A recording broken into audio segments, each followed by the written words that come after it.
Bueno, la CIM tiene una agenda enorme en el tema de democracia y de liderazgos. El primer ámbito tiene que ver con la gobernanza electoral, para que esta gobernanza electoral responda a las necesidades con las que fue creada, y es buscar los espacios de redistribución del poder. Después hay un programa interamericano sobre el liderazgo de las mujeres, donde generamos conocimiento y también tenemos cursos de capacitación.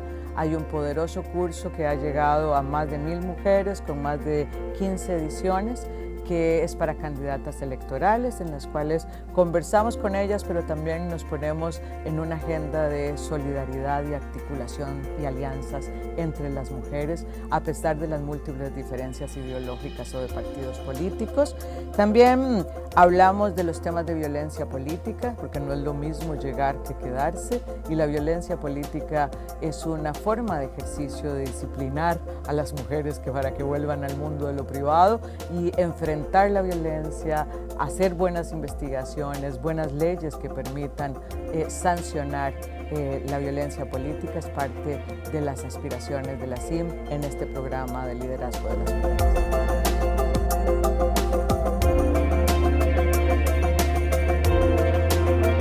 La aspiración histórica de las mujeres es estar en el mundo de lo público, que nuestro trabajo sea remunerado y que tenga un reconocimiento.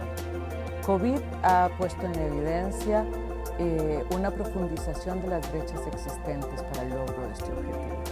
Estas brechas existentes ahora dan cuenta de que podríamos tener un rezago de más de 2 décadas en el mundo laboral, que el cierre de brechas que se previó que podía tardar 100 años en cerrarse, ahora se habla de 135 años para cerrar la brecha entre los hombres y las mujeres. Entonces, nuestro objetivo es que miren el derecho de las mujeres al empoderamiento económico, que el statement "quédate en casa", que es un viejo conocido del patriarcado, no sea que nos quedemos en casa siempre, y que entendamos que la inserción de la mitad de la población, de este talento humano que tiene una serie de ventajas competitivas, es necesario para el crecimiento económico. De manera que la CIM está colocando esta realidad, está colocando las necesidades de las mujeres y está haciendo unas recomendaciones de rutas para poder cumplir con el derecho al empoderamiento económico y con el crecimiento económico que requieren nuestras empobrecidas economías en tiempos de COVID.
more than 100 years since the inauguration of this building, the OAS headquarters, our institution still brings together the peoples of the Americas to address our responsibilities as a partnership of nations.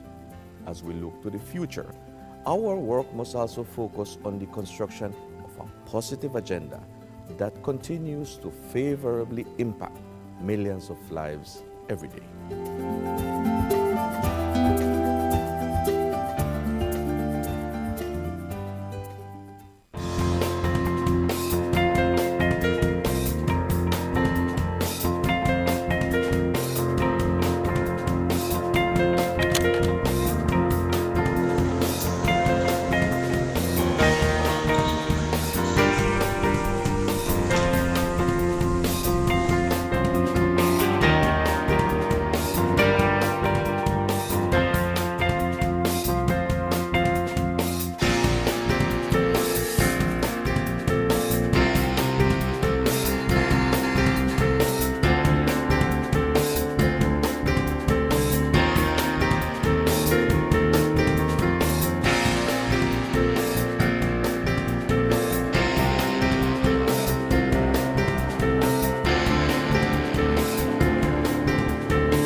The COVID-19 pandemic brought unprecedented challenges to our member states and the people we serve. In response, the OAS Secretariat for Integral Development adopted a three-pronged approach by 1. Adjusting our portfolio of existing projects, 2. Exploring new projects to meet emerging needs, and 3. Expanding multi-sectoral partnerships. The results achieved in 2020 demonstrate the resilience of our member states and the commitment of the OAS SETI to work with member states and partners towards our common goals in the development of our region. Our Network on Competitiveness launched the COVID-19 Ideas Accelerator, sharing 250 tools, health solutions, responses, and recovery plans. The Network for Labor Administration published a portfolio of responses from ministries of labor to COVID-19, sharing over 420 measures taken to protect workers, employment, and income. Likewise, the Inter-American Teacher Education Network series, Teaching STEM in Quarantine, provided 117,000 teachers with key tools to continue advancing STEM education during the pandemic. Through its network and platforms, the Inter-American Committee on Ports promoted international and national best practices, guidelines, protocols, and recommendations on COVID-19 safety measures and continuity of logistic operations. Initiatives such as the Education in Times of Change platform allowed us to meet urgent needs by offering timely tools on virtual education and a dedicated space for ministries to share strategies, actions, and solutions. Other programs such as the Row Fund stepped up, providing emergency grants to offset the challenges imposed on our students by the pandemic. SETI's partnerships are adding value to member states in the form of technical assistance, training, and access to tools and services.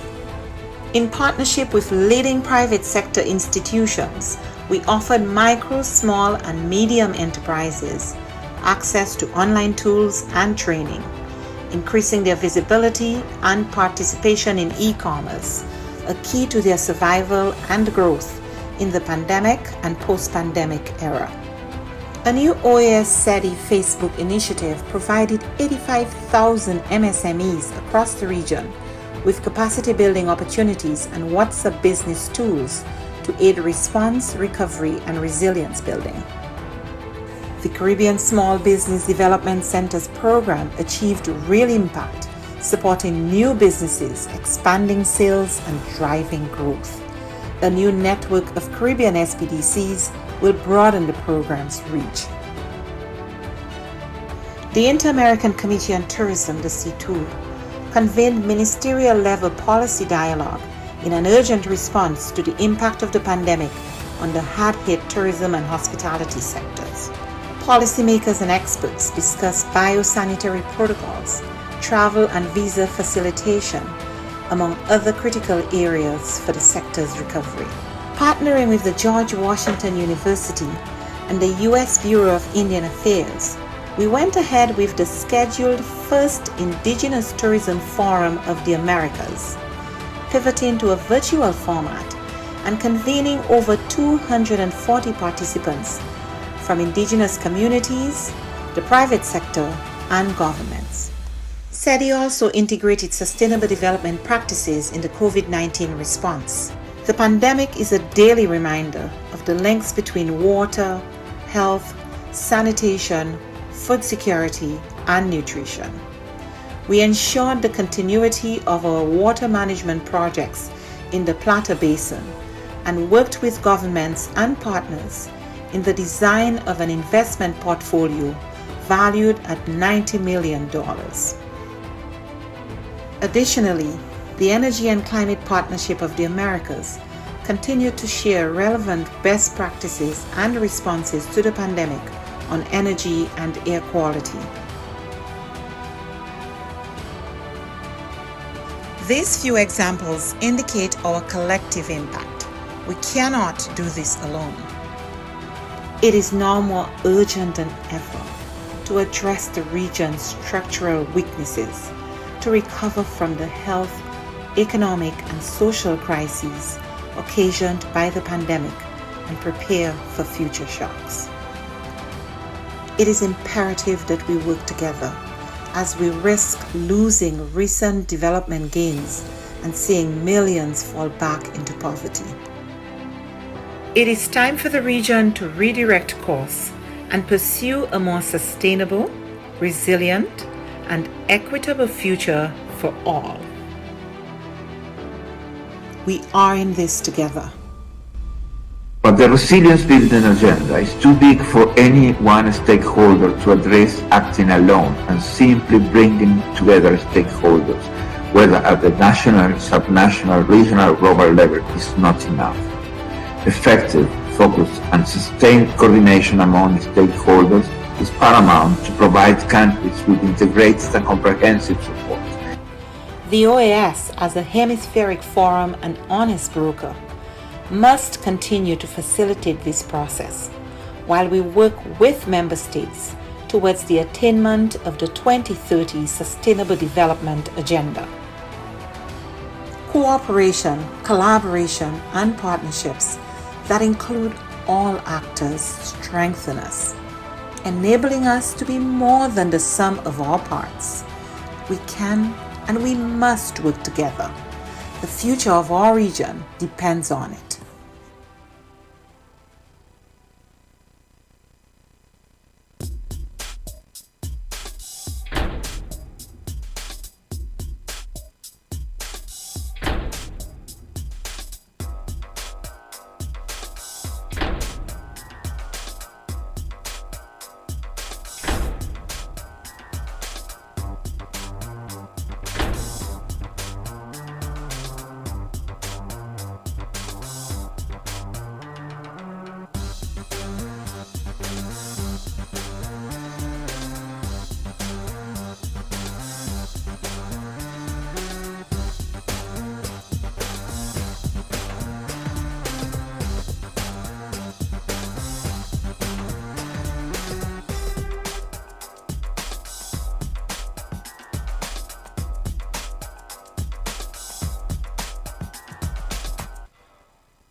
Bueno, la CIM tiene una agenda enorme en el tema de democracia y de liderazgos. El primer ámbito tiene que ver con la gobernanza electoral, para que esta gobernanza electoral responda a las necesidades con las que fue creada, y es buscar los espacios de redistribución del poder. Después hay un programa interamericano sobre el liderazgo de las mujeres, donde generamos conocimiento y también tenemos cursos de capacitación. Hay un poderoso curso que ha llegado a más de 1000 mujeres con más de 15 ediciones, que es para candidatas electorales, en las cuales conversamos con ellas, pero también nos ponemos en una agenda de solidaridad y articulación y alianzas entre las mujeres, a pesar de las múltiples diferencias ideológicas o de partidos políticos. También hablamos de los temas de violencia política, porque no es lo mismo llegar que quedarse, y la violencia política es una forma de ejercicio de disciplinar a las mujeres para que vuelvan al mundo de lo privado y enfrentar la violencia, hacer buenas investigaciones, buenas leyes que permitan sancionar la violencia política. Es parte de las aspiraciones de la CIM en este programa de liderazgo de las mujeres.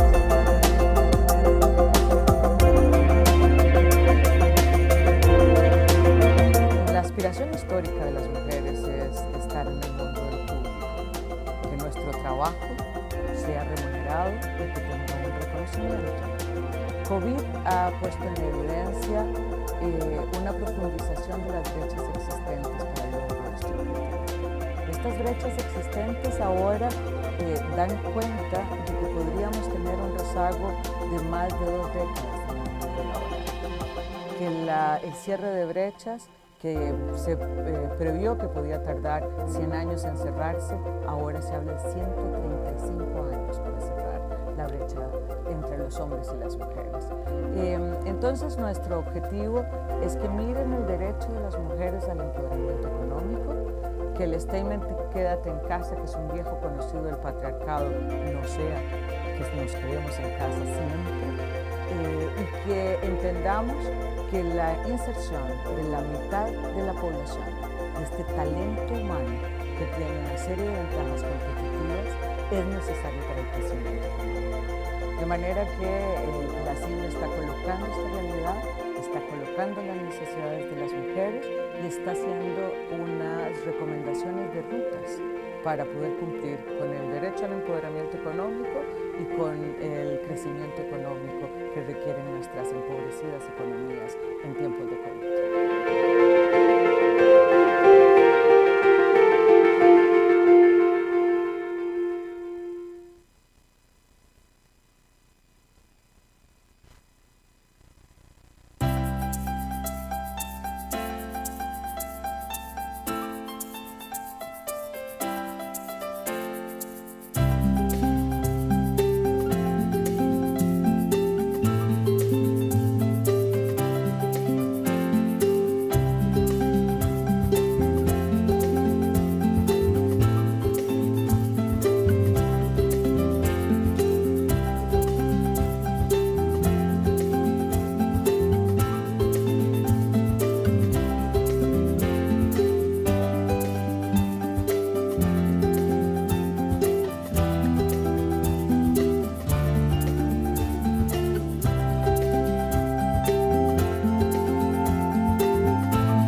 Esta organización es el guardián regional en defensa de la democracia, la libertad y los derechos humanos.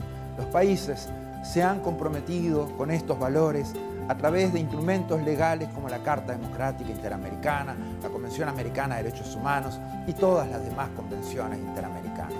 Nuestro trabajo es mantener los más altos estándares. Debemos ser objetivos, analizar los hechos, denunciar cuando veamos corrupción, inequidad o amenazas a la libertad. En esos casos, no podemos ser neutrales.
more than 100 years since the inauguration of this building, the OAS headquarters, our institution still brings together the peoples of the Americas to address our responsibilities as a partnership of nations. As we look to the future, our work must also focus on the construction of a positive agenda that continues to favorably impact millions of lives every day.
The COVID-19 pandemic brought unprecedented challenges to all member states and the people we serve.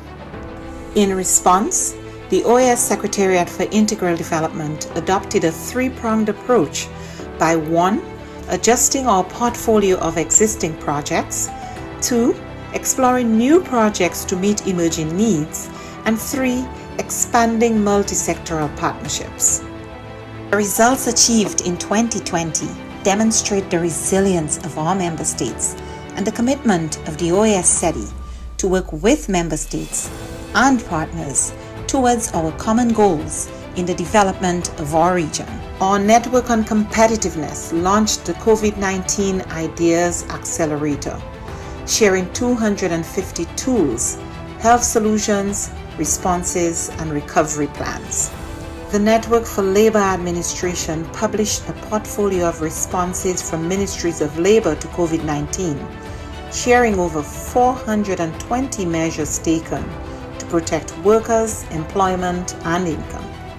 Likewise, The Inter-American Teacher Education Network series, Teaching STEM in Quarantine, provided 117,000 teachers with key tools to continue advancing STEM education during the pandemic. Through its network and platforms, the Inter-American Committee on Ports promoted international and national best practices, guidelines, protocols, and recommendations on COVID-19 safety measures and continuity of logistic operations. Initiatives such as the Education in Times of Change platform allowed us to meet urgent needs by offering timely tools on virtual education and a dedicated space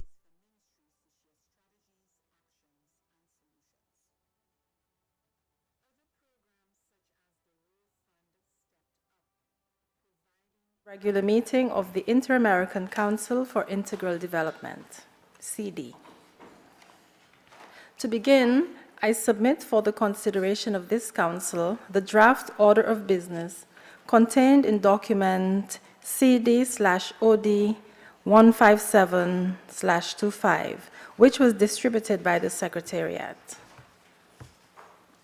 If there are no objections, the draft order of business is approved. Approved.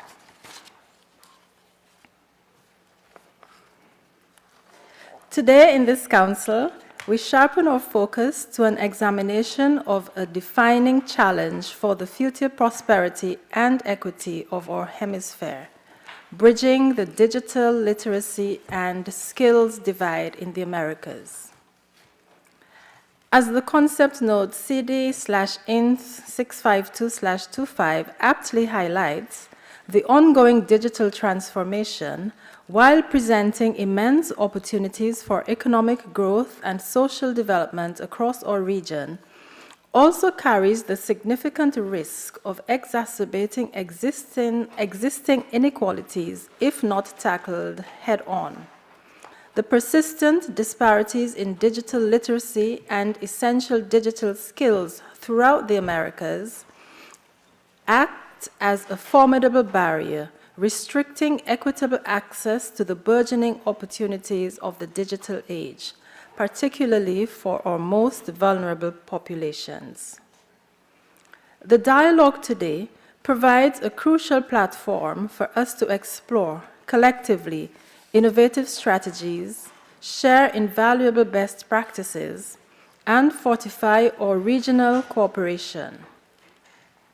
Our shared objective is clear: to ensure that every citizen across the Americas is empowered with the foundational digital literacy and the advanced digital skills necessary not only to participate in the evolving digital economy, but also to truly thrive in it. The stark reality, with only 30% of adults in Latin America and the Caribbean possessing basic digital skills, and alarmingly, less than 20% demonstrating intermediate capabilities, compels us to confront fundamental questions such as: how can we effectively bridge this widening digital chasm? How can we guarantee that all our citizens, with a particular focus on those residing in rural and low-income communities, are adequately prepared for the digital future that is rapidly being shaped by transformative technologies such as artificial intelligence? To delve more deeply into this issue, we are joined by distinguished panelists who will share their perspectives and work on the matter with us. We begin with a video presentation by Mr. Bevel Wooding, Strategic ICT Advisor at the Organization of Eastern Caribbean States, OECS, Commission, Chair of the Connected Caribbean Foundation, and Executive Director of the Caribbean Agency for Justice Solutions. Mr. Wooding has been a leading voice on technology-enabled development in the Caribbean and a proponent for the deployment of digital tools for social transformation. I kindly ask the Secretariat to proceed with the video presentation, please.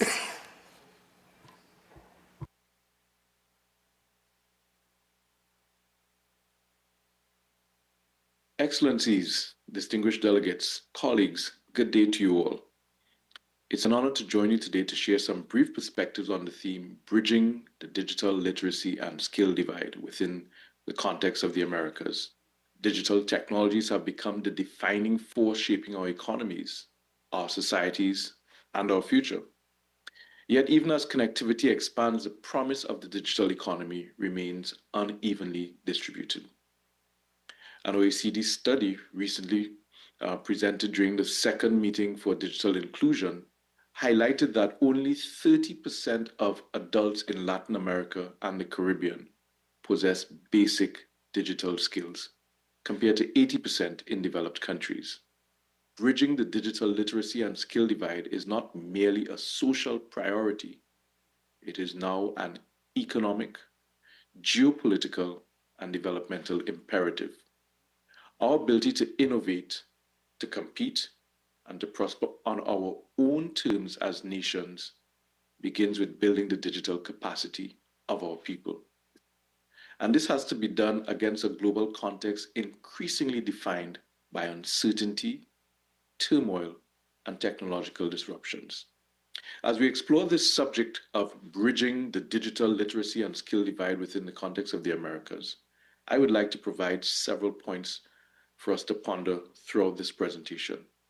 The first of which is my belief that digital access without digital skills only deepens exclusion in our societies.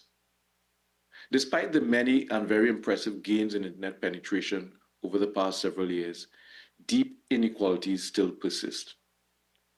According to a 2023 ITU study, while 87% of people in the Americas are now online, which is great, rural populations still lag far behind, with only 74% having access compared to 90% in urban areas. In low-income communities and among marginalized groups, digital literacy remains dangerously low.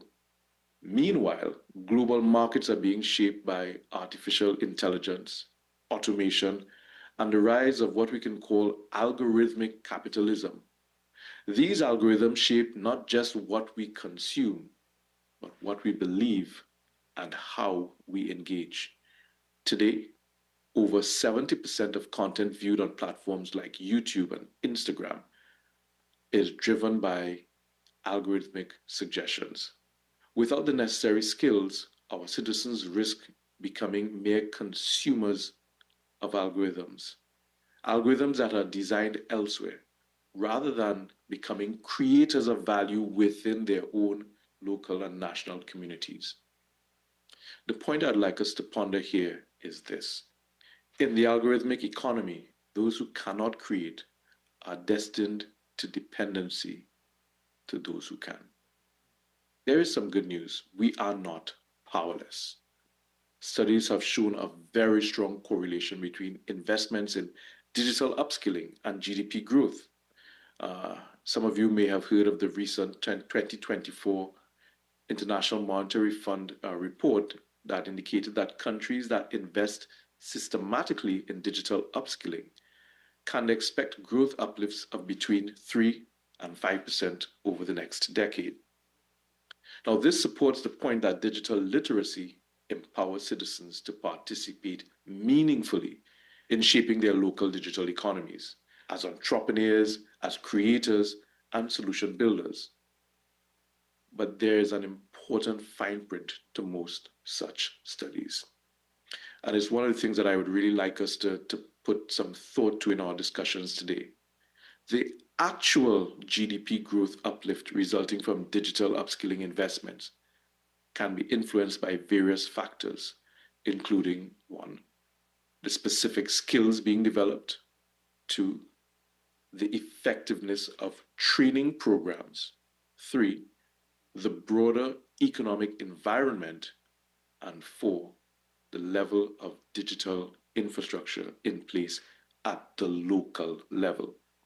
Investing in digital skills is investing in the appropriate ecosystem that allows digital knowledge economies to thrive. When citizens are equipped to produce digital services, digital applications, and digital innovations, they can actually help reduce trade deficits, strengthen national economies, and build new engines of growth. But to really leverage or take full advantage of these possibilities, we have to understand how algorithms influence markets, how they influence information, and how they influence opportunity.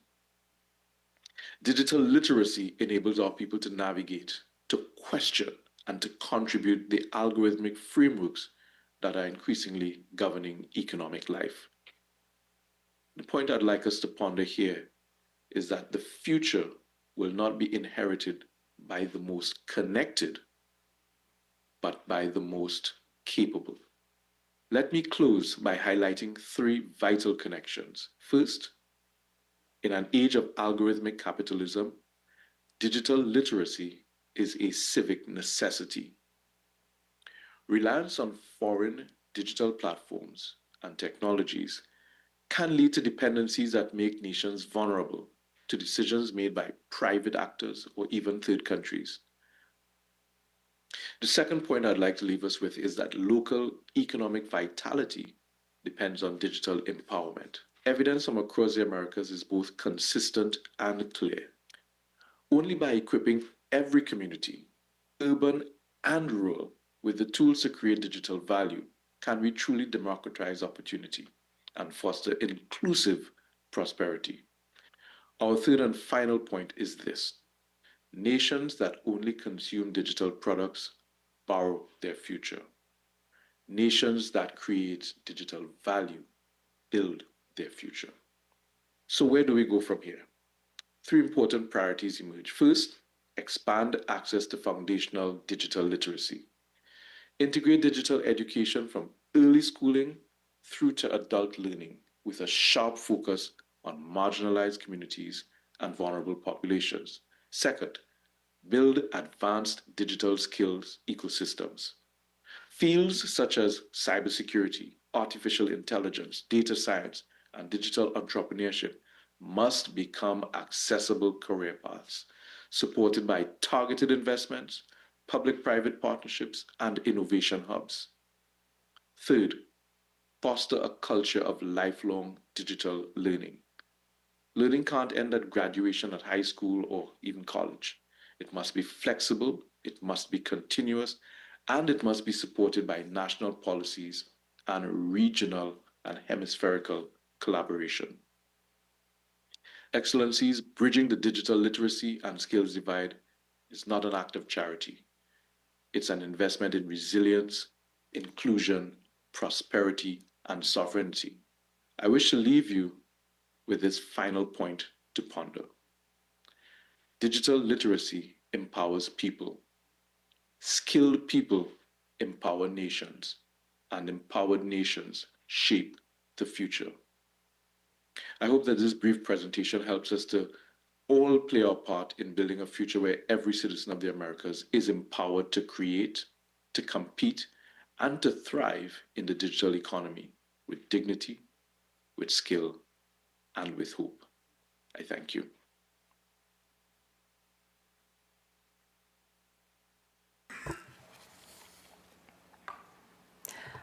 Our thanks to Mr. Wooding for sharing his fresh vision and innovative approaches with us. We have been enjoined to shape and empower our people so that our future will belong to us and we will not be mere consumers.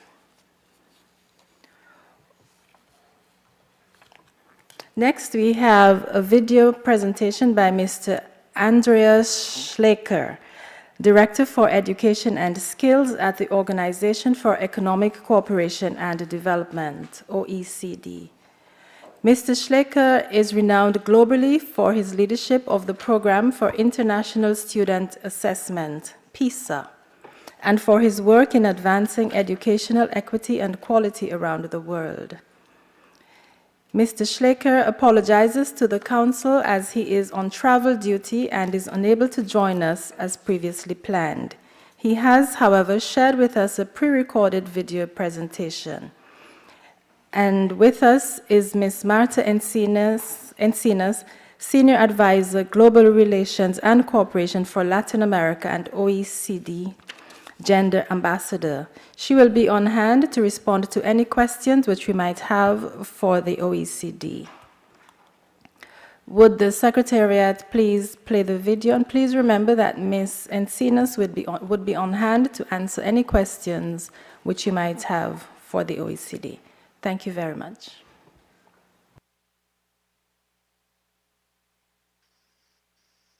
Hola, and thank you for inviting me to this OAS session. And I want to reflect on what we mean by digital literacy in this world of artificial intelligence. You know, a recent global PISA assessment of student knowledge and skills, we found something really intriguing. You know, students who tend to, read books more often in paper format tended to have higher digital literacy skills than students who tend to read information more on digital devices. It sounds counterintuitive, doesn't it? No? You associate digital literacy with, operating technology, extracting information from digital devices. And you see the opposite. No? But when you think about it, maybe it's not so counterintuitive. You know, if you read a book, you have to build a mental representation of a complex context. You have to engage with, different perspectives, different characters. Build a nuanced understanding of something in your mind. In the digital world, on digital devices, we tend to just extract snippets of information. And often, artificial intelligence technology tends to amplify our own perspective. It insulates us from divergent views and perspectives. And this is what digital literacy very, very much is about. It's about navigating ambiguity, managing complexity, integrating different information. It's not about remembering answers. It's about asking the right questions. So at the OECD, we have been working on anticipating the evolution of artificial intelligence. Now, what kind of human capabilities has AI, become good at? You can look at language. When you think about language, there's a linguistic dimension. You move from keywords through syntax, through semantics, to understanding, knowledge in context. Something that we pride ourselves as humans to be able to do. You have a knowledge dimension. There's, basic text where you need no prior knowledge. You just extract information to where you work on a single body of knowledge, on multiple bodies of knowledge, and then finally on complex, dynamic, real-world knowledge. And there's a learning dimension.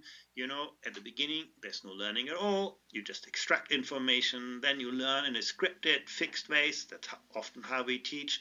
Then, learn iteratively up to learning dynamically, learning in context, in response to our environment. Again, at the top end, you see ways that we pride ourselves as humans. So when you look at artificial intelligence today, it's become pretty good up to level 3. It's level 4 and level 5 where humans still have an edge. That's what we could conceptualize as digital literacy, where we can make a difference, where we can complement, not substitute, the artificial intelligence in our computers. Even more interesting, we can look at this on social skills. Now, once again, you can construct a scale, from basic social skills that are easy to emulate for technology to more complex human capabilities. Now, there is an identity dimension. At the beginning, you have just a generic personality, a chatbot that responds to you. Then, you have an evolving personality up to a sense of self, to an adaptive personality that, responds to its context. Now, and once again, at the top, you would position human skills. And then, there's a social problem-solving scale from working with familiar problems up to ambiguous problems, to dynamic problems that, evolve with the situation, evolve with the context. And there's an embodiment dimension. At the beginning, there's no physical representation. At the top, you have, a complex physical expression of someone who shows empathy, reacts, responds to people. So what is digital literacy about? Actually, when you look at artificial intelligence, it's done, again, it does quite well up to level 3. Level 4 and 5 are still more complex. but it gives us some clues of how we should conceptualize digital literacy. When we looked at school students, actually they become more confident in using generative artificial intelligence. Digital literacy using AI is no longer foreign to them. That has really changed. You can see that both in Europe, you can see this in the European Union. Now, when you ask why, school students do not use AI, there are concerns about reliance. So you can see many young people have figured out, that AI tells you something, but it doesn't tell you where that information is from, whether it's true or not true. Cheating is an issue, concerns about data security. So there are reasons why there is still some hesitation, but you could see students become more confident. But when you look at more precisely how are actually students using generative AI, what are the kind of digital literacy skills that students deploy, you can see most are still using that as a kind of augmented search engine. Still something that is very much about traditional artificial intelligence, is traditional reading skills rather than digital literacy, rather using AI as an interactive tool. So there's a lot that we can do to better understand the capabilities of robots, and then look at ways how we can complement, not substitute, the artificial intelligence we've created in our computers by equipping more people with better skills to understand and use the technologies of our times. Thank you very much.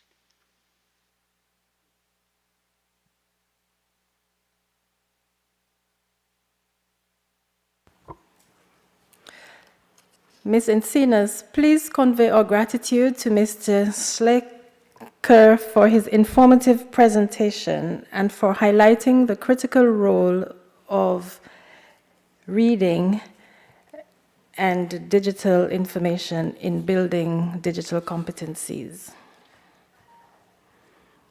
I am now pleased to welcome Ms. Daniela Trucco, Senior Social Affairs Officer at the United Nations Economic Commission for Latin America and the Caribbean, ECLAC. Ms. Trucco brings extensive experience in advising on social policies that promote inclusion, with a focus on youth, education, and the digital society. Ms. Trucco, you have the floor.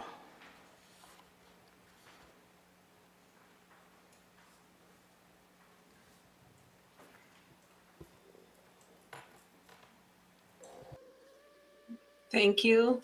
Good morning. Buenos días. Good morning. Thank you very much for the invitation. Please share the presentation. Thank you very much. In ECLAC, we have been addressing the digital divide between structural gaps in development and LAC, and this has become a critical issue that affects many members of our societies, and as part of this, developing digital skills is key. Interpreters ask for your patience and understanding. The sound quality is atrocious. We are doing our best. Please bear with us.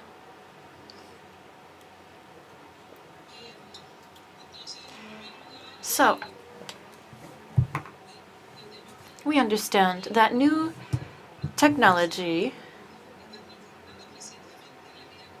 is changing our lives. So why should we focus on digital skills? Digital transformation leads to changes in society and the labor market, and expanding digitalization in LAC has been very meaningful, but it's also marked by heavy inequalities. So the significant connectivity requires us to ensure access and safe fast and safe access to the internet and different devices. We need to be able to leverage all of these benefits, and that is why digital skills are key for digital inclusion. Once again, that connectivity needs to be trustworthy, fast, and safe. People need to have the skills necessary to take advantage of these benefits and opportunities provided. And once again, digital skills are key for digital inclusion. We need people to fully participate in this world and access their rights while reducing risks to a digitalized society. Next slide, please. Developing digital skills for children and teens is also a central issue for our educational agenda. And so we need to identify key skills and measure their progress and development. In order to do that, it's very important for us to have frameworks that have been agreed on globally and ensure we have a teaching process underway. This is still very nascent in the region, and without carrying out an exhaustive review, we have looked at some of the theoretical models worldwide as well as at the regional level in order to measure digital skills in education. Generally, these frameworks look at storage, analysis, assessment, creating information, communication in digital environments, safe, responsible use of digital technology. And so the DigCom framework that I'm showing you on the screen comes from the EU, and it's also been adapted in special frameworks. It's been one of the most complete frameworks for digital skills worldwide. Data analysis is based on this benchmark. Next slide, please. What do the data tell us? And we are looking at data from the OECD and PISA, of course. And here we're showing you some of the self-perception of digital skills. And this is an available indicator that we have. Due to the issue of time, we can't get too into detail, but here you can see on the screen, generally speaking, the data is marked by inequality in our region. Generally, students in the higher socioeconomic levels place greater skills on digital skills and also give themselves a higher assessment. We see that digital literacy has the aim of storing, creating, collecting, registering, logging data for various ends. And students in the OECD perceive higher levels of skill, and you can also see the socioeconomic and cultural impacts are significant in students from LAC, and we see a gap of over 20 points in the region compared to just 12 in OECD countries. Next slide, please. And so the skills associated with this dimension include creating digital content, and that includes the ability to create new digital content comprehensively. Creative expression, programming, writing and editing texts. Programming is one area where students perceive that they are far less skilled. If you look at both OECD and LAC countries, this is the case. And socioeconomic levels are visible here. Next slide, please. With regard to problem solving, it's interesting that this is the only area where we see a gender difference with a clear benefit to women. In the other indicators, we do not see the same gender gap, and women here view themselves as being more skilled at problem solving here than men do, and we see that they're looking at identifying an error in software or dividing a problem up and representing a solution as a series of logical steps such as an algorithm. And so we do see some obstacles that are still related to gender stereotypes. Next slide, please. So some final reflections of how we can leverage the development of digital skills in students in our region. First of all, it's essential for us to reduce gaps of access and connectivity. We also need to strengthen digital skills for our students, including in the school systems, and adopt a guiding framework for training and skills building. It's very important for us to also develop digital skills of our caregivers and teachers. Use of digital technology is often something that we first see in the home, and this might seem like a small step, but it's actually very important to train caregivers in the home that children see. We also need to protect the rights of childhood.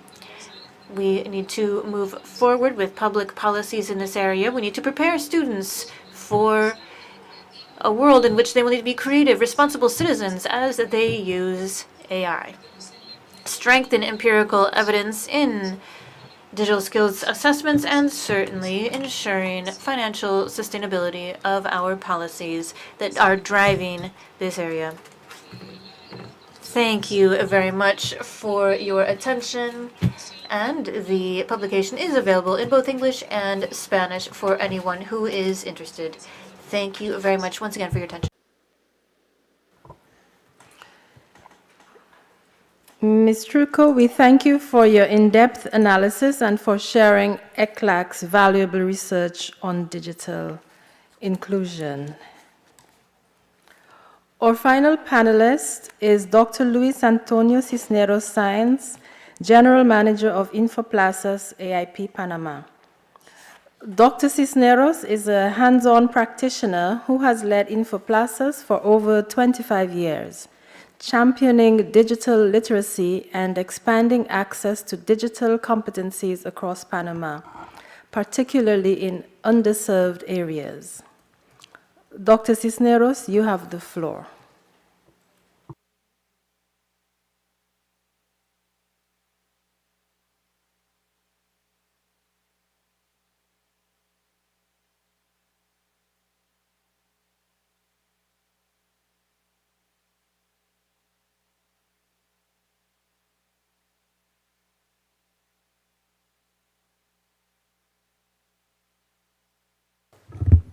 Doctor Cisneros, si puede. Dr. Cisneros, please request the floor.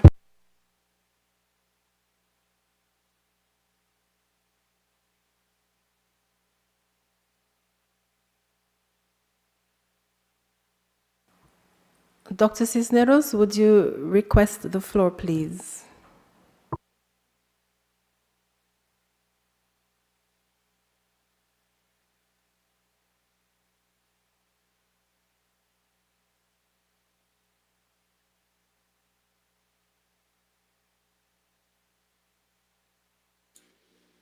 ¿Me escuchan? Can you hear me? Yes, thank you.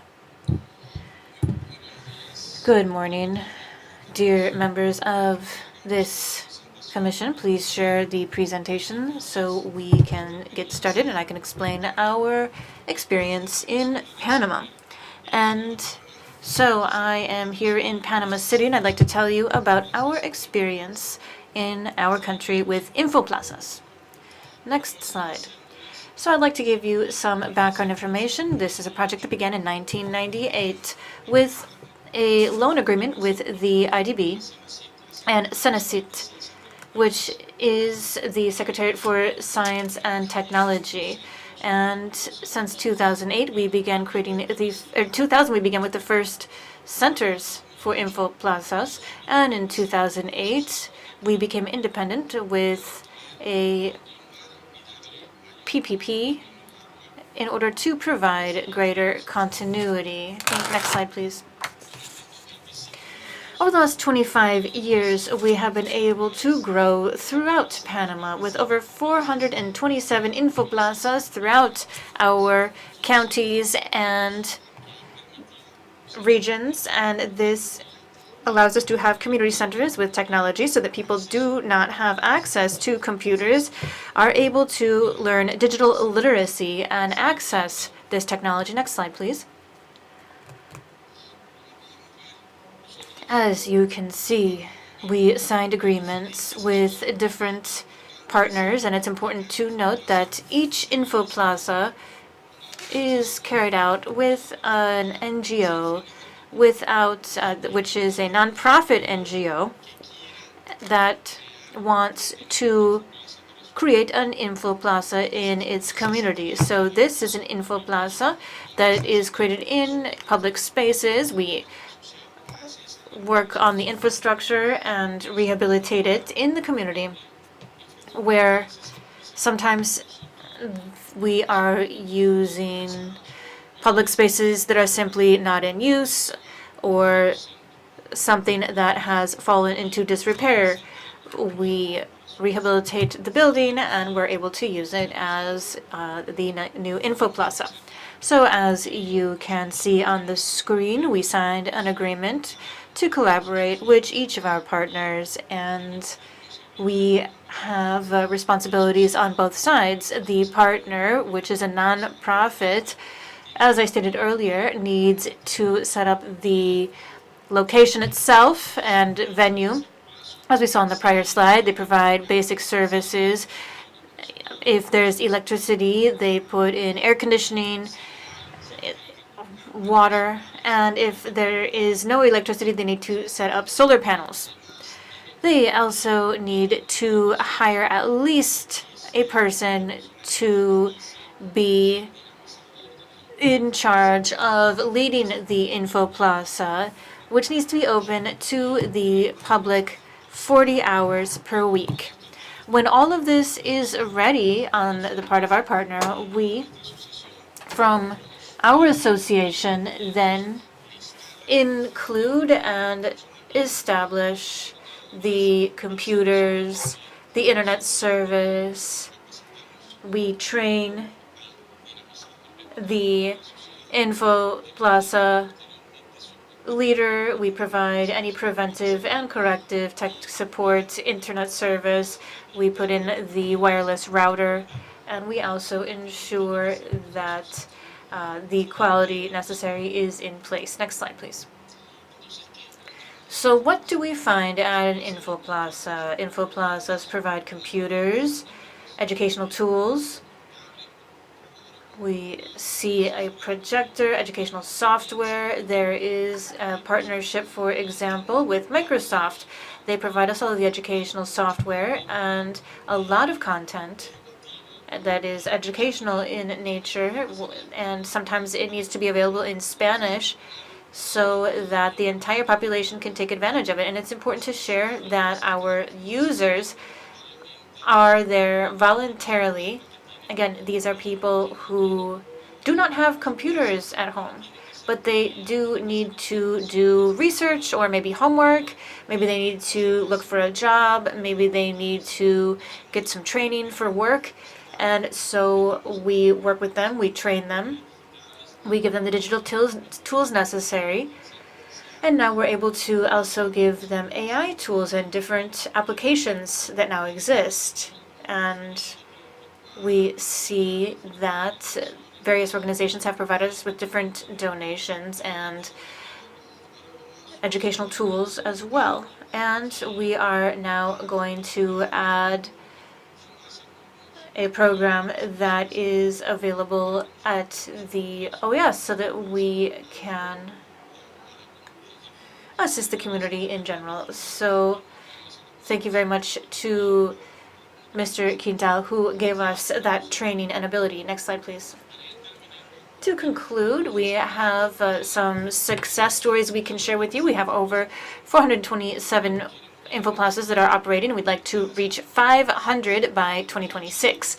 80% of our Info Plaza leaders are women. This is something that happened organically, but women really celebrate the fact that they are 80% of the people who act as an instructor, as a success multiplier at these Info Plazas. We have over 500 direct permanent employees, and we last year were able to reach 1.3 million visits. And we have signed agreements with over 400 partners. And when we talk about partners, once again, I wanted to really reiterate that these are nonprofit organizations, non-governmental organizations that would like to help the community, and a lot of them work in the local government, the municipal government, county government, or other organizations that would like to help. And to conclude, here's our last slide.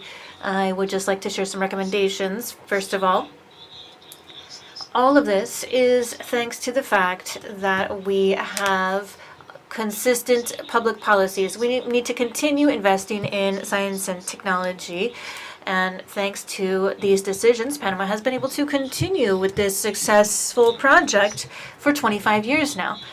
This would not be something we could achieve alone. We can only do it through strategic partnerships in each and every community of our country as we build these bridges where 50% is provided by the local organization and 50% is provided by info plazas. That is the only way that we are able to truly have an impact as we effectively empower our communities. And so we need to maintain consistent public policies to strengthen policies for digital inclusion and ensuring that technology is accessible to all without exceptions.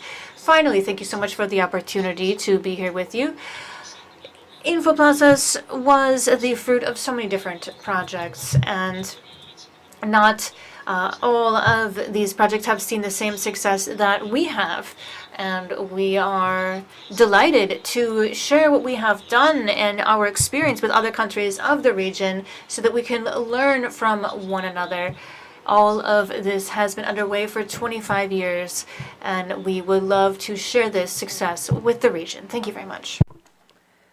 Dr. Cisneros, we thank you for sharing your practical experience in addressing the digital divide in Panama and for presenting actionable models which can inspire regional adaptation and replication. I now open the floor for an interactive dialogue between member states and our panelists. Delegations are kindly asked to limit their questions or comments to 3 minutes. And I remind you that Ms. Marta Encinas is here to field questions on behalf of the OECD.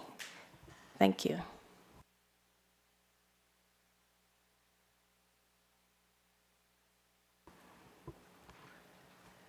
St. Kitts and Nevis, you have the floor for any questions or comments to the panelists. Thank you, Chair.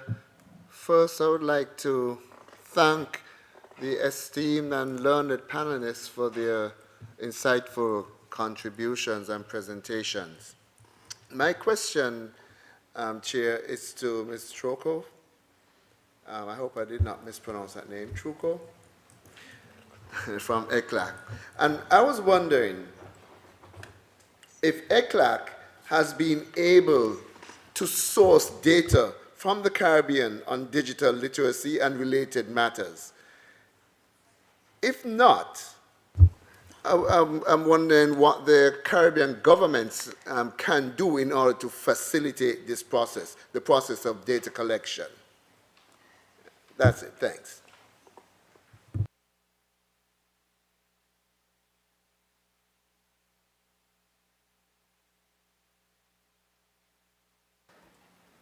Ms. Trucco, that question was directed to you, please.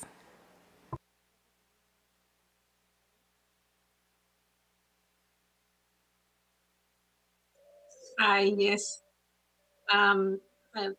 Because of an audio problem, I think what the question, if the question I understood correctly, is if the Caribbean countries participate in the data collection that I presented in the document. Was that the question? Yes, I'm asking if ECLAC was able to collect to source data from the Caribbean area on data literacy and other matters. And if not, I'm asking what the Caribbean governments can do to facilitate this process so that this data collection can be made. Thanks. Right. Thank you. Yeah. We do not, as ECLA, collect information. The countries do. For this study specifically that I presented, I used data from OECD PISA study and from the Caribbean. The only country that participates in that study is Jamaica. So as long as more countries participate from the Caribbean in those standardized tests or other instruments present to collect digital literacy, it would be better. But those need to be national efforts in terms of participating in these mechanisms.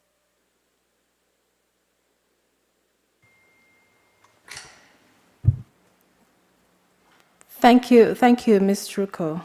Ms. Trucco, as you are on the floor, Ms. Trucco, just hold on, please. I'll get back to you in a minute. Thank you. Haiti, you have the floor, please. Thank you, Chair, for holding this session, and congratulations to the panelists who have given us such brilliant presentations on this topic, which is, of course, particularly important for our region. My question is for Ms. Trucco, who did an excellent job of highlighting the existing inequalities between states when it comes to access and digital skills. But despite the various factors that explain these inequalities, this is an inequality between states of the region as well as between different socioeconomic development levels. So we must admit that the mechanism that might be recommended for reducing these inequalities and facilitating access to digital skills must reach a wider range of the population. Thank you. Ms. Trucco, please, this question is directed to you.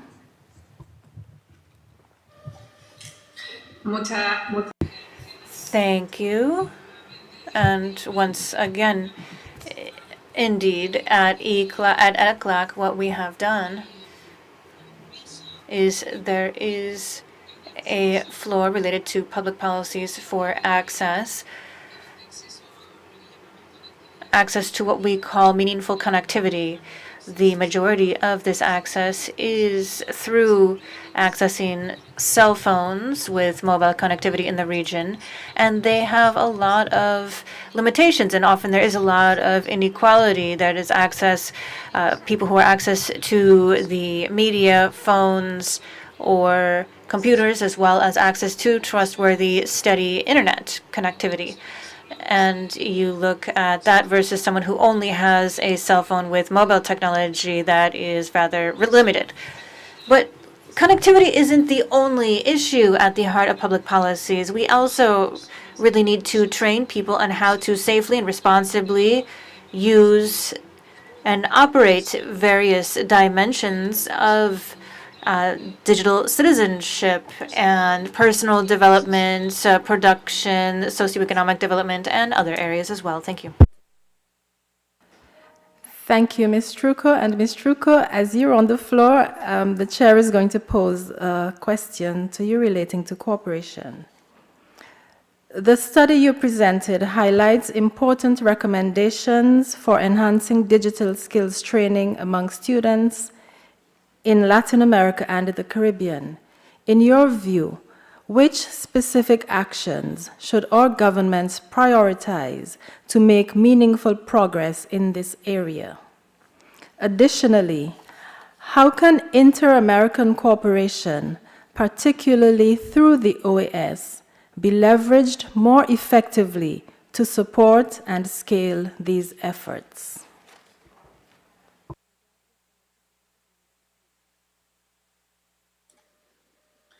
Perfect. Thank you very much. First of all, what we would suggest is Having a framework of skills that guides and prioritizes the types of skills that we want to train people in from our educational system. And the educational system is a good starting point for the new generations. It's not, of course, the only one, but it is an excellent starting point, and it needs to be part of training the new generations, while at the same time we need to expand that effort to caregivers who are raising the next generation, adults in general. And this is very valuable information that needs to be available, and it can sort of guide collaboration between various factors. Certainly, we need to continue coordinating our digital skills training policy and marry that with other policies, for example, the digital agenda at the national level. And this, of course, is another pertinent factor that might have an impact, for example, on coordinating activities aimed at ensuring access to technology, devices, programs, apps, and learning platforms, nationally speaking. In the educational system, we might also look at communications policies, and I don't know if I have answered your question. Thank you very much. Thank you very much, and we appreciate your comments on this important question. Thank you. My next question is to Ms. Marta Encinas, who is sitting in for Mr. Andreas Schleicher, of the OECD. And this is the question, Ms. Encinas. Given your extensive work with global education systems, what key strategies should governments in the Americas adopt at both the national level and through regional mechanisms like the OAS to ensure that children and youth acquire the skills necessary to thrive in a labor market undergoing constant and profound transformation?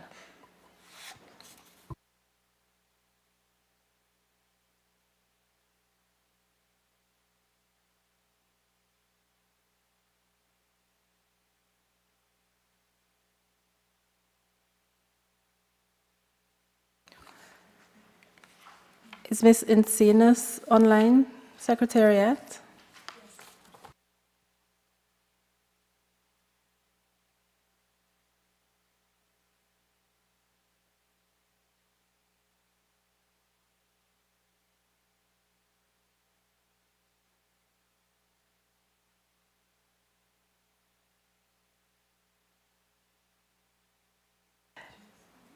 Mrs. Encinas Martin, would you like me to repeat the question?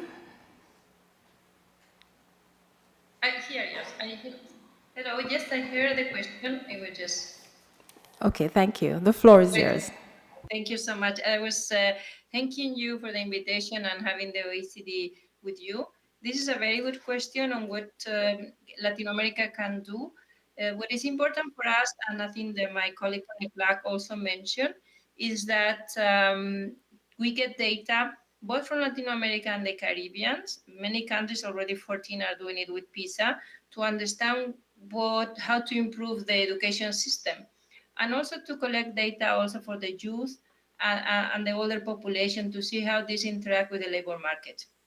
One of the things that we see in Latin America is the lack of fundamental skills, reading skills, numeracy skills, mathematical skills, problem solving, digital, etc., as we have seen here. So a better evaluation on the skills, more comparative data will help. And then there is also the idea of how to work together across the organizations and across the countries to learn from each other. Some countries have been successful in getting kids from vulnerable situations into school at a very early age, to start the reading process very early, because that's the first foundational skill in order to acquire others. So that's very important on our side. To see how we can move forward, and we need to understand with each country, which is very different. A country probably in the Caribbean, a small country compared to a big country, how the strategy should be, a more order in the education system. But our first and foremost indication is to collect data, to understand what is happening, and to analyze those data. One of the things that we also see compared to other OECD countries is they often collect data, but they don't analyze it, and that data doesn't inform policy reforms. So that's what I think we all together with you can do, is to see the existing data, to analyze it, and then to inform decisions in each country to solve the basic problems and the bigger problems. Thank you so much for the time. Thank you very much, Mrs. Encinas Martin. That is very instructive. The fact that we collect data, when we do collect data, the analysis is not done. So that is a guiding principle for us going forward. And Mrs. Encinas Martin, do you see any areas for cooperation between the OECD and the OAS on this important question? I do, and that's a very extremely good question. One of the I would say the challenges in Latin America is cooperation. There is many of us working on the region, and we still have to streamline the cooperation. What we could do with you, since we collect data, is to see how we can analyze it together. I think joining forces in the analysis of this data, and also in trying to get countries like the Caribbean, as you mentioned, to join PISA or other assessments. It doesn't need to be OECD PISA, it could be others, or for the region, to collect data and to analyze it together. It is better when we join forces to analyze the data and to own that analysis. So we can also have common recommendations to countries and then do the implementation maybe together, or maybe organizations that are more in situ. For example, the OECD has not offices in the countries, but other organizations do. And that could help also to be closer to the countries and work together with them. The idea is the countries have the ownership of their work, of the policy recommendations on how to implement them, and we can advise together in the same page, because we see often a lot of diagnostic of the region, but working with the countries closer and together, I think will help the region not to split too thin. That's what we think. So we are open to collaborate with any of the organizations, obviously with you, and we are very happy that we were invited. Thank you so much. We thank you very much for your participation here this morning. Please convey our gratitude to your colleague, Mr. Schleicher. And of course, the Secretariat will note the opportunities for cooperation, which is very important, especially to the smaller countries of the Caribbean who do not participate in the standardized diagnostic frameworks. Thank you very much.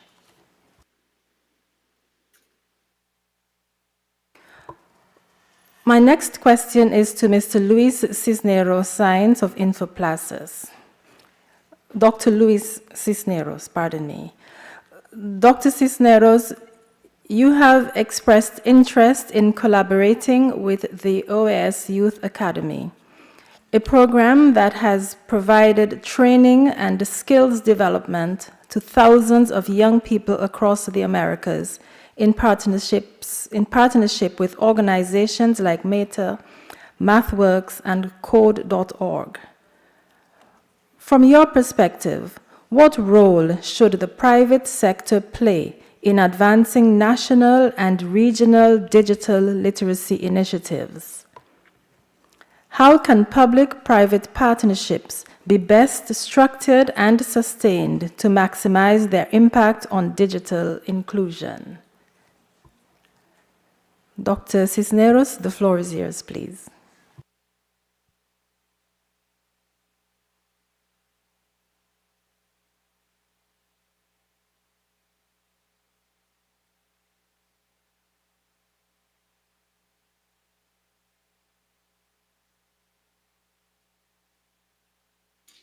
Muchas gracias. Thank you very much for the question. Yes, we are interested in cooperating because we think our experience can be repeated in other countries in the region.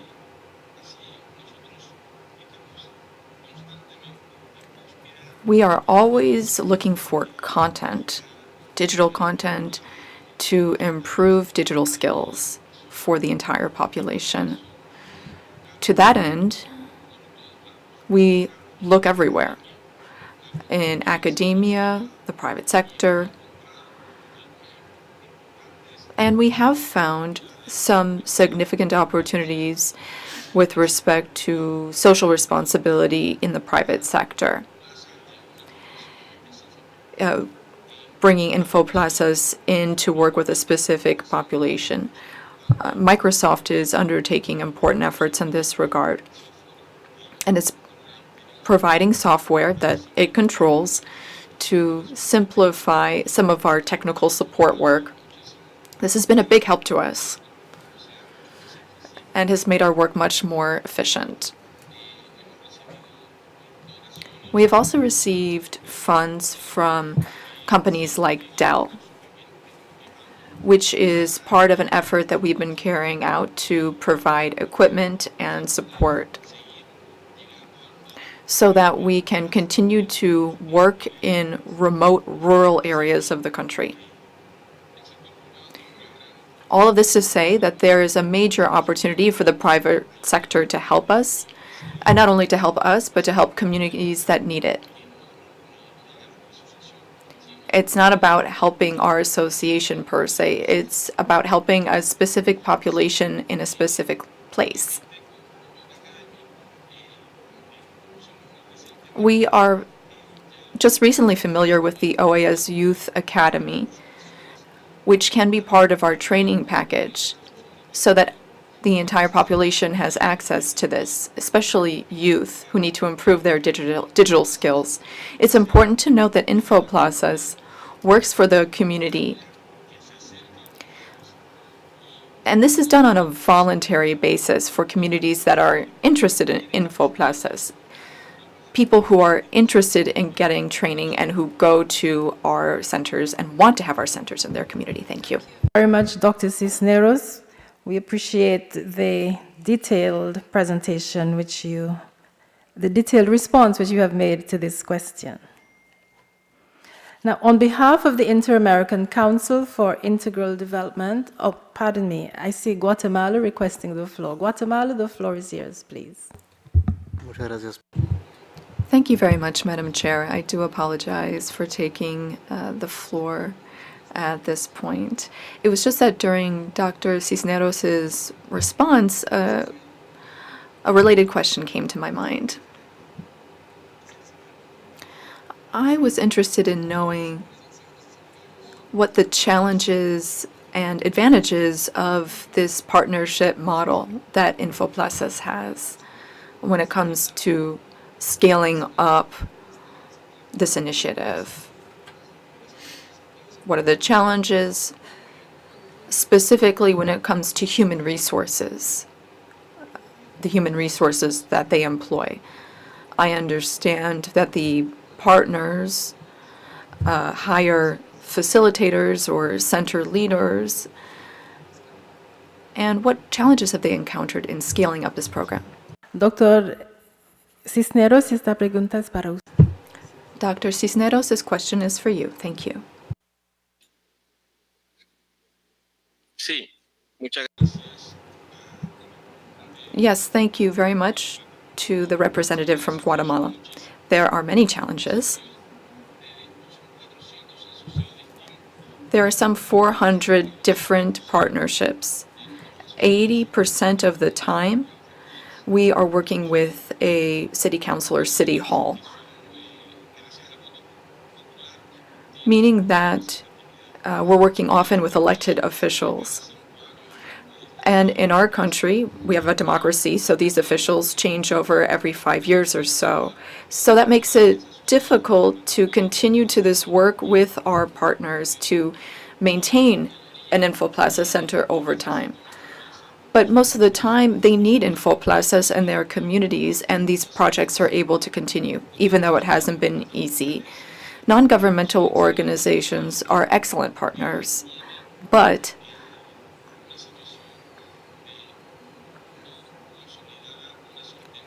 they don't always have sustained financial resources, and that can be a source of weakness for us, but we've been working out ways to make this work.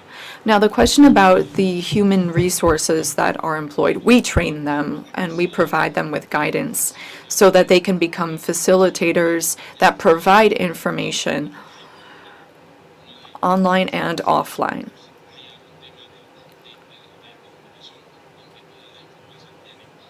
Although, of course, all Info Plaza centers offer internet services and broadband internet. But again, all of this is a challenge. We are able to be successful when we have training and follow-up on an ongoing basis.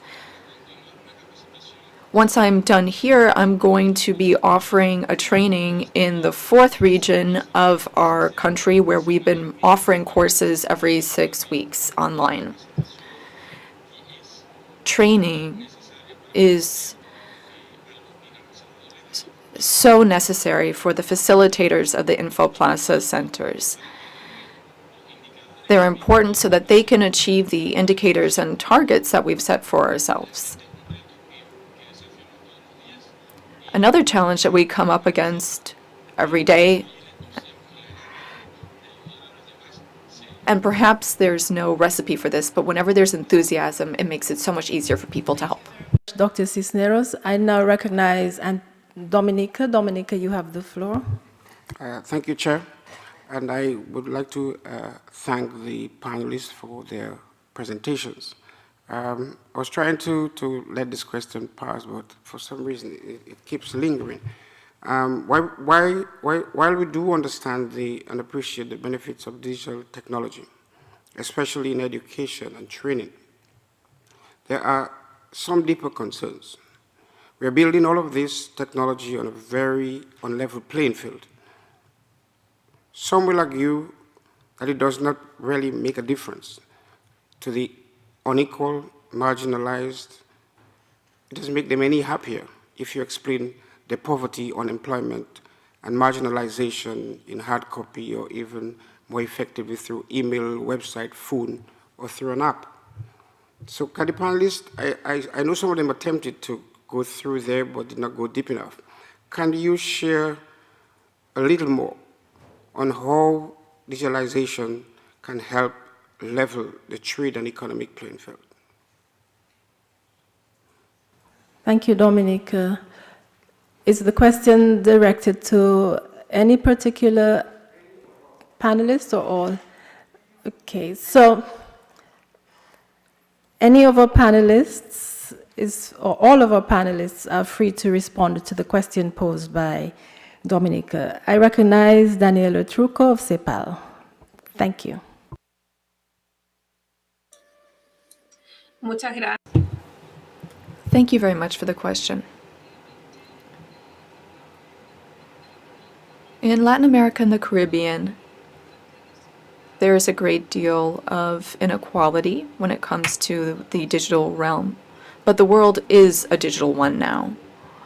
And what we are discussing today is how to make sure that the population can truly benefit from the advantages of the digital world. At the same time, they need to be responsible citizens and to be safe in the digital world, especially when we're talking about children, adolescents, and school children. Actions need to be taken so that, because digitalization is part of their lives, and just as risks increase, so do opportunities. But we want to amplify opportunities, reduce risk, and make sure that we have responsible, informed users. We also need to have productive development strategies to help train specialists in digital technologies so that we can amplify the role that we have to play in innovation and in this particular economic sector. Thank you. Thank you very much, Mrs. Trucco. Does any other panelist wish to respond to this question, please? If so, kindly request the floor. Thank you.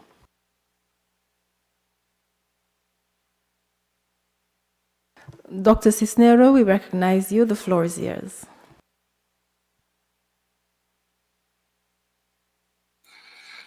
No, yo solamente.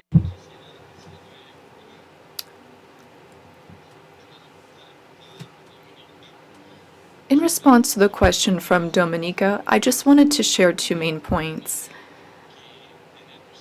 The opportunity of having a center in a rural area where there is no access, and the ability to get training or take part in a virtual university course or take a short course and get a certificate can help change a person's life. It is part of the economic market of their community. We have many examples of small companies that used info plazas to promote their products and are able to sell those products worldwide, not just in our country. It opens up a whole host of opportunities where people have the same opportunities as any other person on the planet. I think that when that happens, we are able to close the digital divide, and we are able to offer an opportunity to the population to obtain knowledge and participate in any sector that they're interested in. Thank you. Thank you, Dr. Cisneros.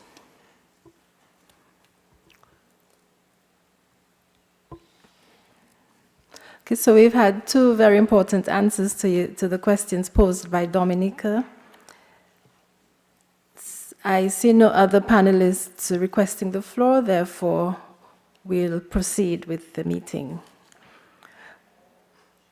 I express gratitude on behalf of the Inter-American Council for Integral Development to our panelists for their presentations and participation, which have brought valuable information, insights, and analysis to the topic.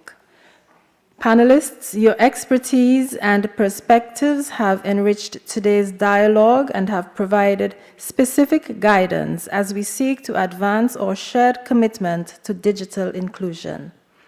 We look forward to continuing our collaboration in the formulation and implementation of concrete policies, innovative strategies, and cooperative initiatives that will make a meaningful difference in closing the digital literacy and skills gap in our region.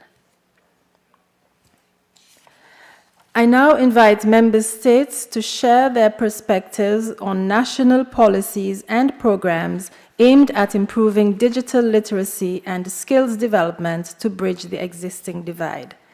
Member states are kindly reminded that, in the interest of time, focus and efficiency, interventions should be limited to 5 minutes per delegation. The floor is open. I recognize Uruguay. Uruguay, the floor is yours. Gracias. Thank you, Madam Chair. Thank you for convening this session. It's allowed us to have a discussion on one of the biggest challenges of our time, which is making sure that digital literacy and skills become tools for inclusion, development, and equity for all citizens in the Americas. In Uruguay, for some 20 years now, we have a digital literacy program. It is a flagship project that began in 2007 to help access to digital technologies in public education. It provided every student and teacher with digital devices and internet access, which helped to drastically reduce the digital divide in terms of access and connectivity. Later on, over a 10-year period, Uruguay began strengthening its technical infrastructure for education at the national level. This is now part of our students' day-to-day lives, and it offers new forms of teaching and learning. However, recent follow-up studies show that access, though necessary, is not enough in itself. Access to technology is not a goal in itself. It is a pathway towards another goal, which is to improve learning. We have seen that making digital devices available does not automatically ensure the development of complex technological skills. Our students are now familiar with the use of technology, but still face challenges in various critical and creative areas. This is especially noticeable in areas like problem solving.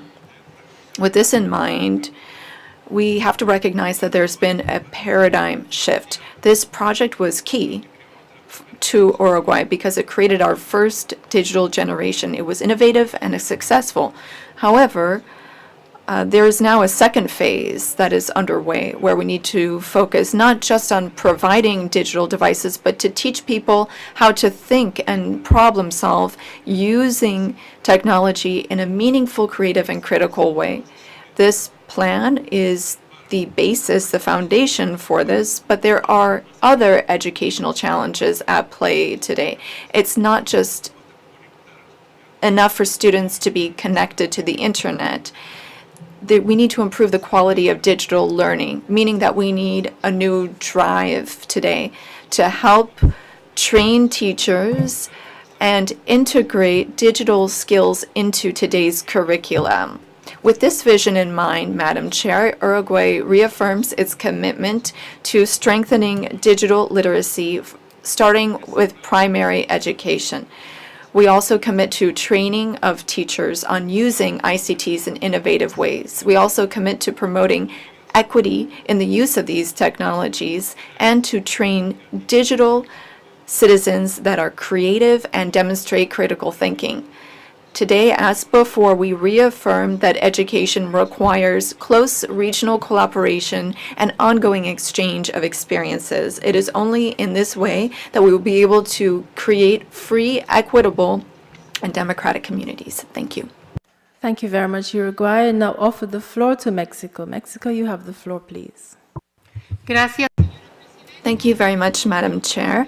Mexico also wishes to thank the panelists and recognize that access to ICTs and digital technologies is a human right that must be enjoyed by communities located in remote areas as well as for vulnerable populations. We reaffirm our commitment to the right to education and to work on democratizing these information tools as well as access to cutting-edge knowledge and to achieve the goal of universal internet access for the integral development of all. Looking at numbers from 2025, 110 million people in Mexico use the internet, which is over 83% of the country's population. Looking at data from 2023 from the National Institute of Statistics and Geography, telephone coverage, cell phone coverage reached 95% of the population. We have a National Development Plan 2025-2030, which sets the goal of ensuring access to telecommunications and internet by deploying appropriate infrastructure and providing connectivity services that are accessible, effective, and of quality for the entire population.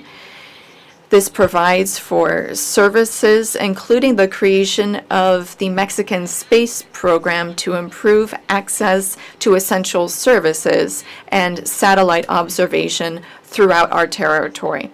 These measures will help bring the internet to poorer individuals, and public areas will be able to focus on sustainable development goals of the 2030 agenda, specifically SDG 4, quality education, number 8, decent work and economic growth, and 9, industry, innovation, and infrastructure. When it comes to literacy and digital skills in classrooms, we note a model for education in Mexico, which brings together technology companies and academic institutions to develop curricula for new careers or study tracks in this area. We also have a national center for training, which is offering new study tracks on data, IT, drones, computer equipment maintenance, among others. We are also working to develop cybersecurity, semiconductors, basic applications for electromobility, among others. Looking at connectivity, the Federal Electricity Commission of Mexico has set the goal of making sure that schools are connected in 2025. Looking at AI in education, UNESCO notes in its 2024 report that digital technologies are now being incorporated into Mexico's education system. And in the region in 2022, Mexico had the most number of people who obtained masters in these fields, and it was number 6 in terms of scientific researchers looking into AI. And along with Brazil, we account for 96% of patents for this technology in our region. Mexico is looking at its pathway to digital development and AI development in the area of education. But we believe that we need to continue to have a humanist and ethical and rights-based approach that incorporates gender. In March of this year, the Secretariat of Public Education within our ministry worked with UNESCO and other educational institutions to create an observatory on AI in higher education. It is a national platform to develop public policies, innovation, and governance in the area of education and these technologies. Our Senate is looking at an initiative to adopt a reform that will lead to a law on communication and broadcasting that will transform digital telecommunications and allow for new developments in ICTs and to achieve universal coverage. There is also a process underway for simplification and digitalization. It is the most dramatic one that we've seen, which will reduce about 50% of the processing times and bureaucratic processes. We are also working with our National Observatory on AI to bring in more multidisciplinary researchers. It is also important to note the invaluable mission of the Inter-American Committee on Telecommunications, CTEL, which is working effectively, and we must continue to support CTEL. Madam Chair, we know that due to scientific and technological developments, particularly when it comes to AI and big data, 39% of current skills of workers will need to be improved upon. Otherwise, they will be obsolete by 2030, as noted in the 2025 report of the World Economic Forum. At a time of digital transformation, the Americas need to have more strategic cooperation and action in this area to help our populations acquire digital and technological skills so that they can preserve their well-being and decent work in a framework of respect for human rights of all in order to strengthen our digital citizens. Thank you. Thank you very much, Mexico. And now offer the floor to El Salvador. Thank you very much, Chair. Thank you very much to the panelists. Ladies and gentlemen, we are aware that in the current context, developing digital skills and literacy in all sectors of the population is essential for full exercise of rights, access to jobs, and sustainable development of our societies. The 2020-2030 digital agenda, driven by my government, has allowed us to move forward as we build a new society of knowledge, closing the digital divide in all sectors of the country through centers for connectivity, coverage, and access, thus contributing to technological literacy and education. The formal education sector and the program links to education, improving connectivity with high-quality internet connection in public schools in our country, as well as laptops and tablets for 100% of students in our public education system. Improving knowledge of new technology from childhood to higher education is our commitment. Therefore, we must expand free internet coverage to 100% of our country's municipalities, which we do through coordinated efforts and building PPPs through our project Connecting El Salvador. It seeks universal access adopted throughout the country and high-quality internet connectivity that is accessible and feasible. Developing technological and digital skills in our students continues to be a historic commitment as part of our strategy, as well as universal access to Google Workspace for Education Plus and access to other virtual and interactive platforms for teaching English, including technological resources adapted for students with disabilities and a Department of Educational Robotics to leverage teaching in STEM and ABP methodology in all schools, boot camps and programming schools, and others. On the other hand, to complement these inclusive training programs in ICT for job seekers, we also have been working to facilitate new skills in the population in general, particularly young people. Our higher education centers have 20 academic programs for higher education that are free in innovative areas such as AI, cloud services, software development, open coding, and data center operations. So far, the school has graduated 2,500 students. In order to promote inclusion and global competitiveness, our government has signed an agreement to grant scholarships to students from limited resources in studying science and engineering. And the first higher education systems in this area were created to promote STEM in the country, and this will allow us to build new opportunities for development and technology, creativity, and innovation for our young people. Chair, closing the digital divide requires a coordinated response at the national level and throughout the region, and we must work to cooperate and exchange best practices with a view toward the future.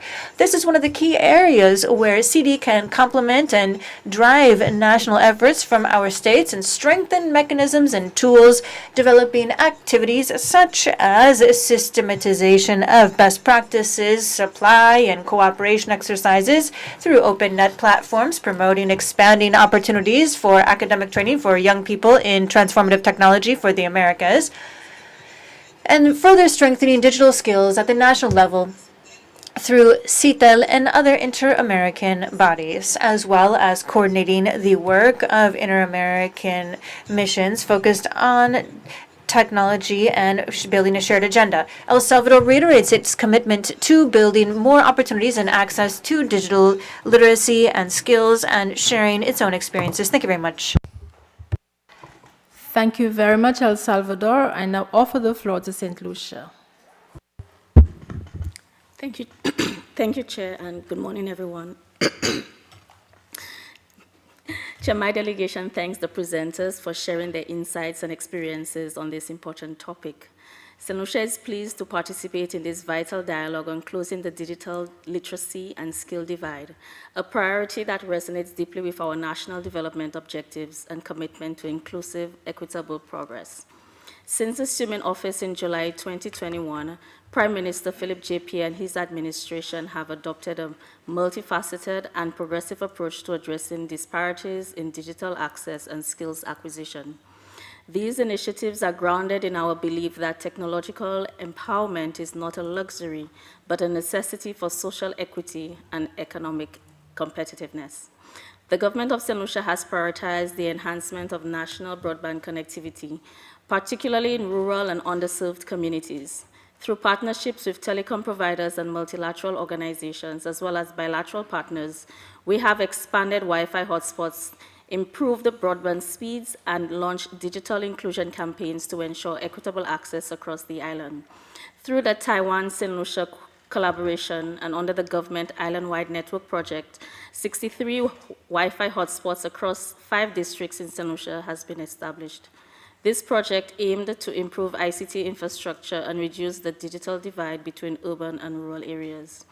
We have made substantial investment in the education sector to integrate digital literacy from early childhood through tertiary levels. Key actions include 1, the distribution of electronic devices to all secondary school students under the One Laptop per Child initiative. 2, curriculum reform efforts led by the Ministry of Education to embed digital competencies across subject areas. And 3, ongoing training for teachers in pedagogy and the integration of emerging technologies into classrooms. Recognizing the importance of preparing our youth for the digital economy, the government launched the Youth Economy Agency in 2023. This agency empowers young entrepreneurs, including those in digital industries, through funding, mentorship, and skills training in areas like coding, digital marketing, and e-commerce. Additionally, the Technical and Vocational Education and Training Council has spearheaded programs that include certification in ICT-related fields, aligning workforce training with market demand, and the broader digital transformation agenda. St. Lucia is also mindful of the gendered aspect of the digital divide. Our national digital strategy promotes inclusive participation of women and girls in STEM education and ICT careers. Collaboration with NGOs and international partners has supported targeted outreach and mentorship programs to reduce gender disparities in the digital skills. In 2023, the government developed a new digital transformation strategy, which includes measures to enhance cybersecurity, support e-governance, and promote ethical AI use. This strategy reflects our understanding of the broader societal implications of digital transition and aims to ensure no one is left behind. Chair, my delegation also wishes to highlight the work done in St. Lucia through the OAS Development Cooperation Fund during the 2021-2024 project cycle. Mindful of the importance of digital literacy and skills divide for our people, the government of St. Lucia selected to embark on the project entitled St. Lucia's Digital Enhancement Program. This program, executed through the Ministry of Commerce, Manufacturing, Business Development, Cooperatives, and Consumer Affairs, has been lauded a success by the ministry, the government, and the participants. The program aimed to support and strengthen the current digital platform in St. Lucia. This has resulted in 31 MSMEs now receiving digital payments and increased their reach with point-of-sale machines and banking access, and 47 are undergoing the formalization process to access point-of-sale machines. In addition, 275 MSMEs joined domestic e-commerce platforms to facilitate digital transactions and increase sales.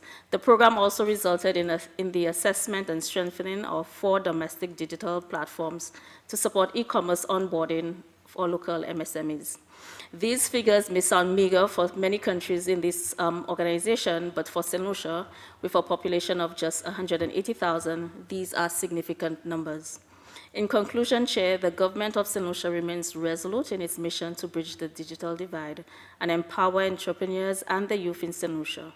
We believe that through inclusive policy making, sustained investment, and regional cooperation, we can empower our citizens to thrive in the evolving digital landscape. We welcome continued engagement and knowledge exchange on this important topic. Thank you. Thank you, St. Lucia. I now offer the floor to Jamaica. Thank you very much, Madam Chair. Thanks for the manner in which you have been guiding the proceedings since the meeting began this morning. Thanks also to the SEDI and the Technical Secretariat for placing this important matter on today's agenda.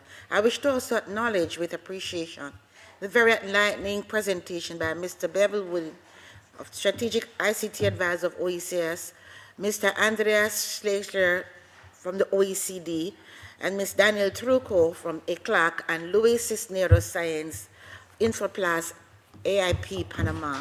Chair, an IT expert once said, and I quote, "We are in a digital literacy pandemic, one that was percolating beneath our busy schedules and distracted agendas until the actual pandemic hit.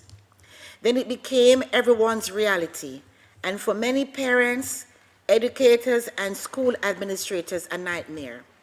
Yet, as we have witnessed over the years, there's an opportunity within this seemingly desperate situation. How can we fix it? To fix it, we must face it. Not many people knew how poorly digitized our public school systems were, or how far-reaching the literacy gap went beyond our classrooms.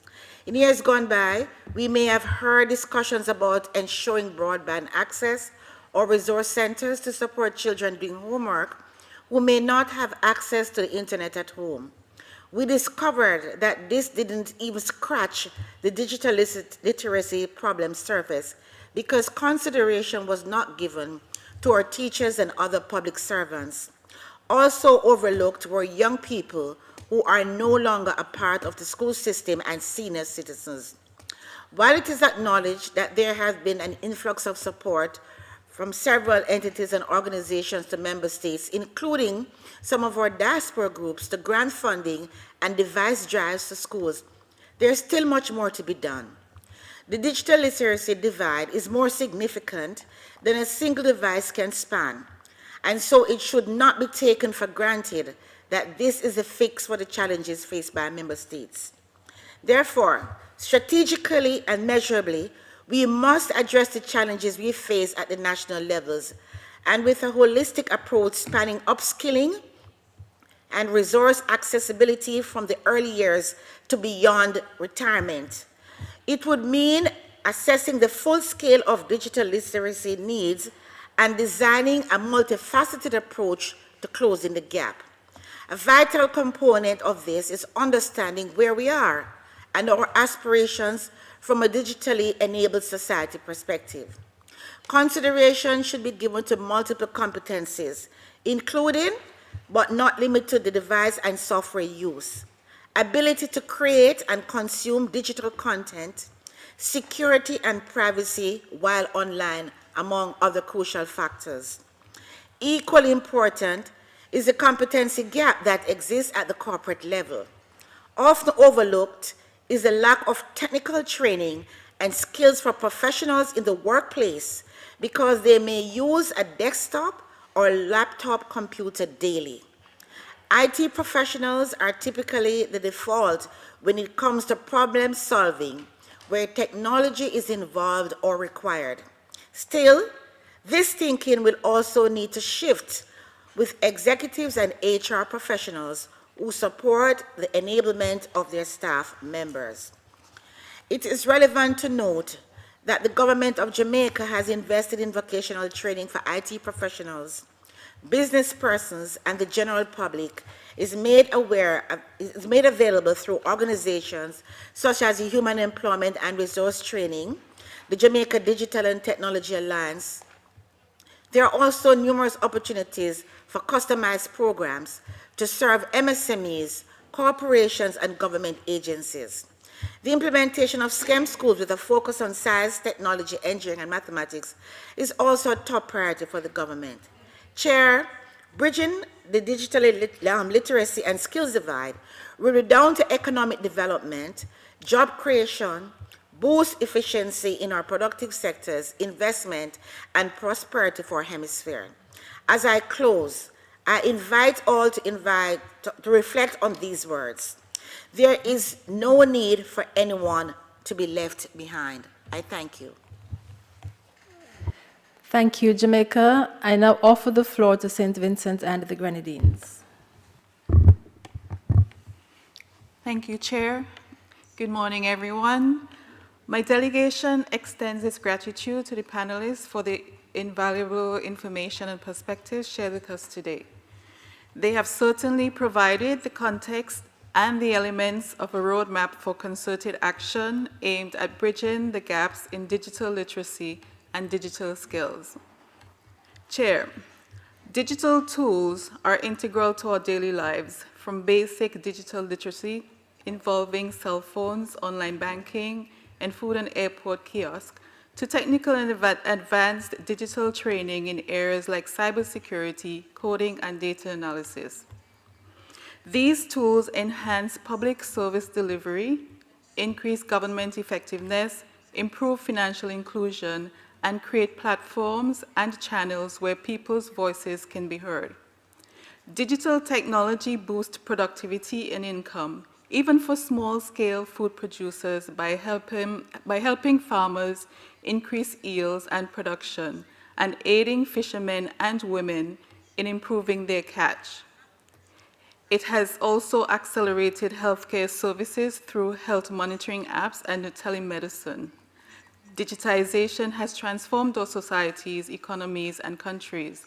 Therefore, it is crucial for everyone in today's digital age to understand and possess at least the basic digital capabilities. Chair, the COVID-19 pandemic accelerated the future of work, exposing vulnerabilities and deepening inequalities and inequities. Online learning and training rose to prominence, reshaping our lives, but also placing the vulnerable at greater risk of exclusion. The global digital skills shortage threatens economic growth if we do not address the digital gaps. This gap prevents businesses from being competitive and finding qualified digital talent, reducing individuals' employability and skill set, making them incapable of thriving in a now technologically advanced labor market. To address these gaps, governments and the private sector can employ measures such as apprenticeships, internships, workshops, and partnerships with educational institutions to reduce the scarcity of digitally skilled experts. Continuous professional development is essential to keep pace with rapid technological advancements. Understandably, underpinning this dialogue is the need for affordable internet connectivity. Under the Caribbean Digital Transformation Project, funded by the World Bank, St. Vincent and the Grenadines is creating an e-government platform to provide public services digitally, including birth and death registrations, tax filing and payments, passport services, and driver's licensing. The nation's National Center of Technological Innovation, NCTI, delivers high-level technical and professional career training through simulations, virtual and instructor-led training to reach its audience.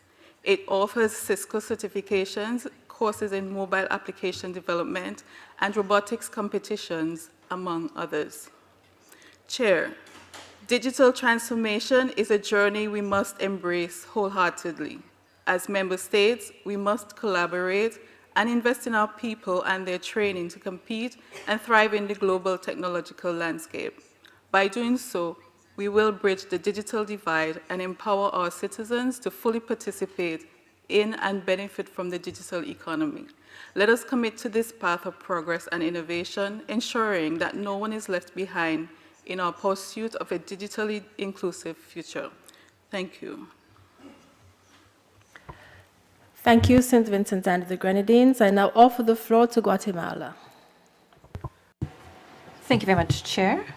My delegation would like to thank you for all of the presentations from the distinguished panelists on this critical topic. And closing the digital divide is not only pertinent, but it's actually a pressing need for our country and the region.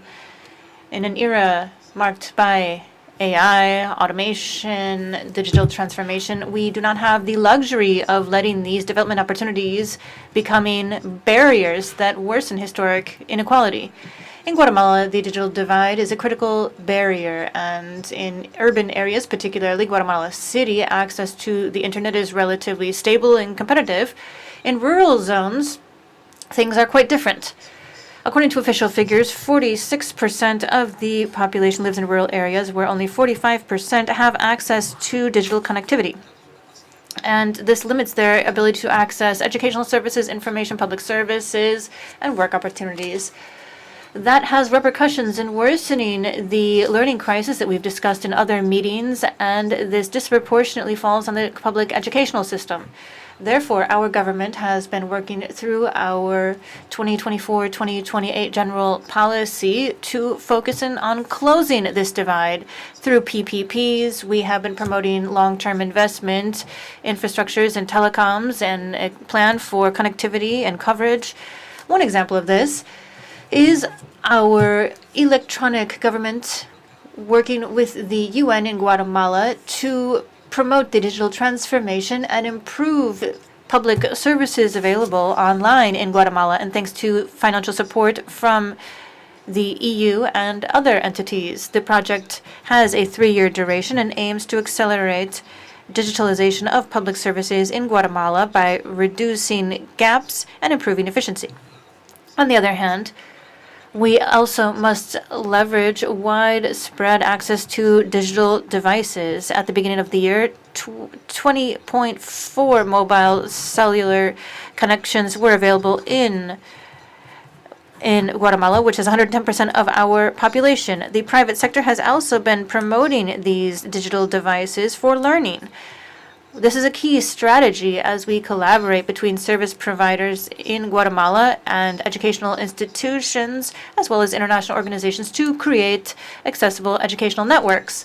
These networks have been designed to provide high-quality internet to schools and colleges, including in the most far-flung regions. For example, in the Guatemalan Altiplano, which is known for its difficult access, many providers have created wireless community networks to connect thousands of students. However, connectivity in itself cannot be an answer if it doesn't go along with digital literacy training. And in response to this, the Ministry of Education and the National Secretariat for Science and Technology and the Municipality of Guatemala and others have been strengthening programs aimed at vulnerable populations.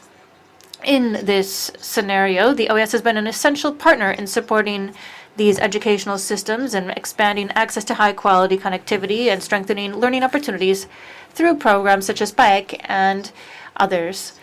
Similarly, with active participation in hemispheric bodies such as REMSIT, CETEL, and CIE, we have been able to work with other member states and civil society as well as academia to develop regional technology in digital education. In addition, we hope to continue working hand in hand with the Trust for the Americas as we seek out partnerships to expand efforts which have been underway for decades in Guatemala with an aim toward improving access to digital devices, digital literacy, and economic opportunities.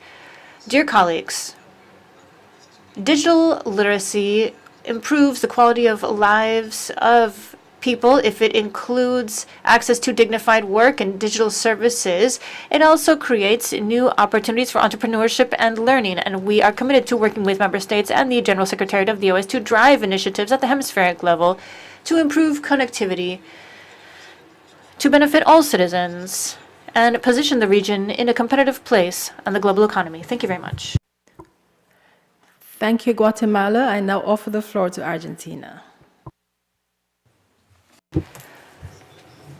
Chair, my delegation is grateful to the panelists for their presentations, as well as thank you to the chair for convening today's meeting to address the issue of the digital divide and provide us with an opportunity to share our experiences in the face of this pressing need faced by our societies. Chair, when it comes to access to digital infrastructure, Argentina has strategically focused on a federal policy that is inclusive through its Digital Point program.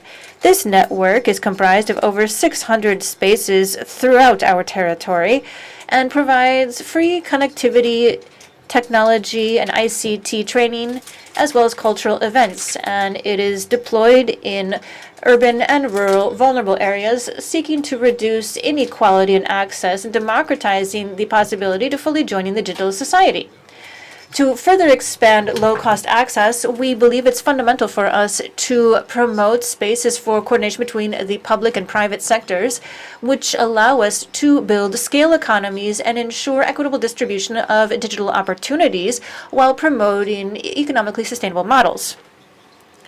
As far as digital literacy and skills training, we understand that this is not providing access is not enough.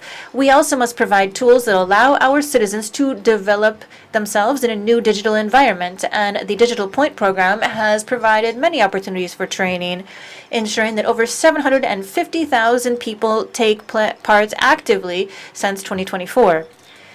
At the same time, the digital learning platform for the Secretariat for Innovation and Technology provides remote courses which are free and self-administered.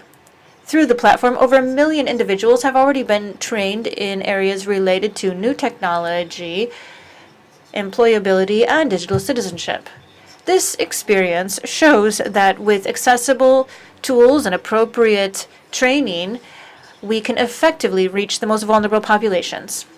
On the other hand, we must not lose sight of the potential impact of AI on inequality.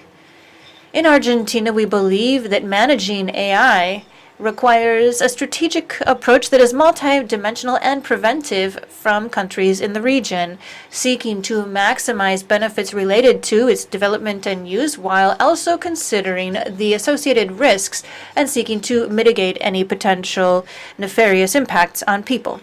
Therefore, we believe that we must have activities aimed at training our citizens and promoting requalification and skills upskilling for our workforce, known as upskilling and reskilling in English, with incentives to promote investment in inclusive innovation. At the same time, it's indispensable for us to create a legal framework that ensures equitable access to technology and monitors its impact in various sectors of our society and considers issues related to ethics in its development and use. Along these lines, Argentina has created a ministerial working group on AI, and this is chaired by the Secretariat for Innovation, Science, and Technology and made up of representatives of all ministries. The working group has been working to draft and implement AI at the national level. Chair, overcoming the digital divide requires a comprehensive, coordinated approach among all sectors of our society. Expanding access to infrastructure, promoting literacy and digital skills, and managing the ethics and integration of new technology are challenges that we must all face together. Thank you very much. Thank you very much, Argentina. I now offer the floor to Colombia. Gracias, Presidente. Thank you, Madam Chair. Good afternoon, everyone. It is an honor to share this opportunity for dialogue to address how to bridge the digital literacy and skills divide in the Americas so that we have a more inclusive, productive, and equitable region. Based on Colombia's experience, we have identified some of the main challenges related to unequal access to digital resources and tech. Though many schools have computer equipment, only 60% have access to internet, and this gap is more pronounced when we look at urban versus rural areas. Digital transformation of education cannot just be an infrastructure project. It needs to be a real paradigm shift, looking at how and why we learn. Colombia has several strategies to this end. We have a free education portal that allows students and teachers to access educational content. We also have a national development plan with a specific focus on digital content for students in rural areas and students with disabilities, which ensures equity. When it comes to marginalized communities, Colombia has looked at some of the current challenges, and there is an education process that is focused on development that looks at different types of skills, including the cognitive, creative, and other ethical areas that need to be considered. In this vein, education includes science, technology, and innovation through some of our science and tech centers, where teachers and students can learn skills, STEM, critical thinking, and other skills.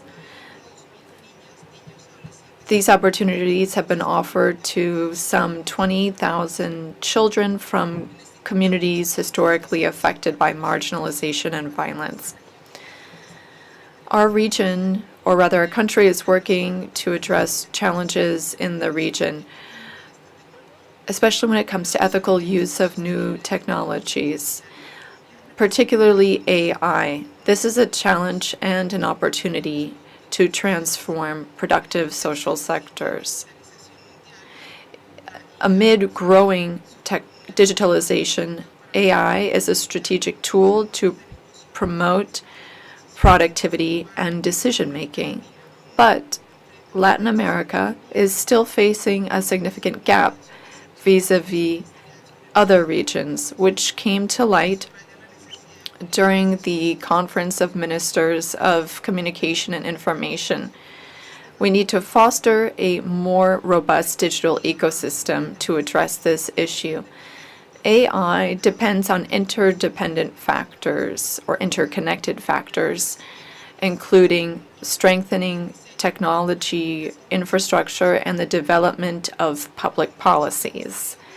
The Ministry of Education has a national policy on AI, which seeks to incorporate AI at every level of education through measures focused on curricula, research, training programs, certification, and closer ties between academia and industry. This will help develop responsible citizens that can meet the country's challenges. Lastly, to manage the impact of AI on inequality in Latin America, we need to view our diversity as a strength. We need enabling environments that allow us to protect diversity, intellectual property, among other essential priorities.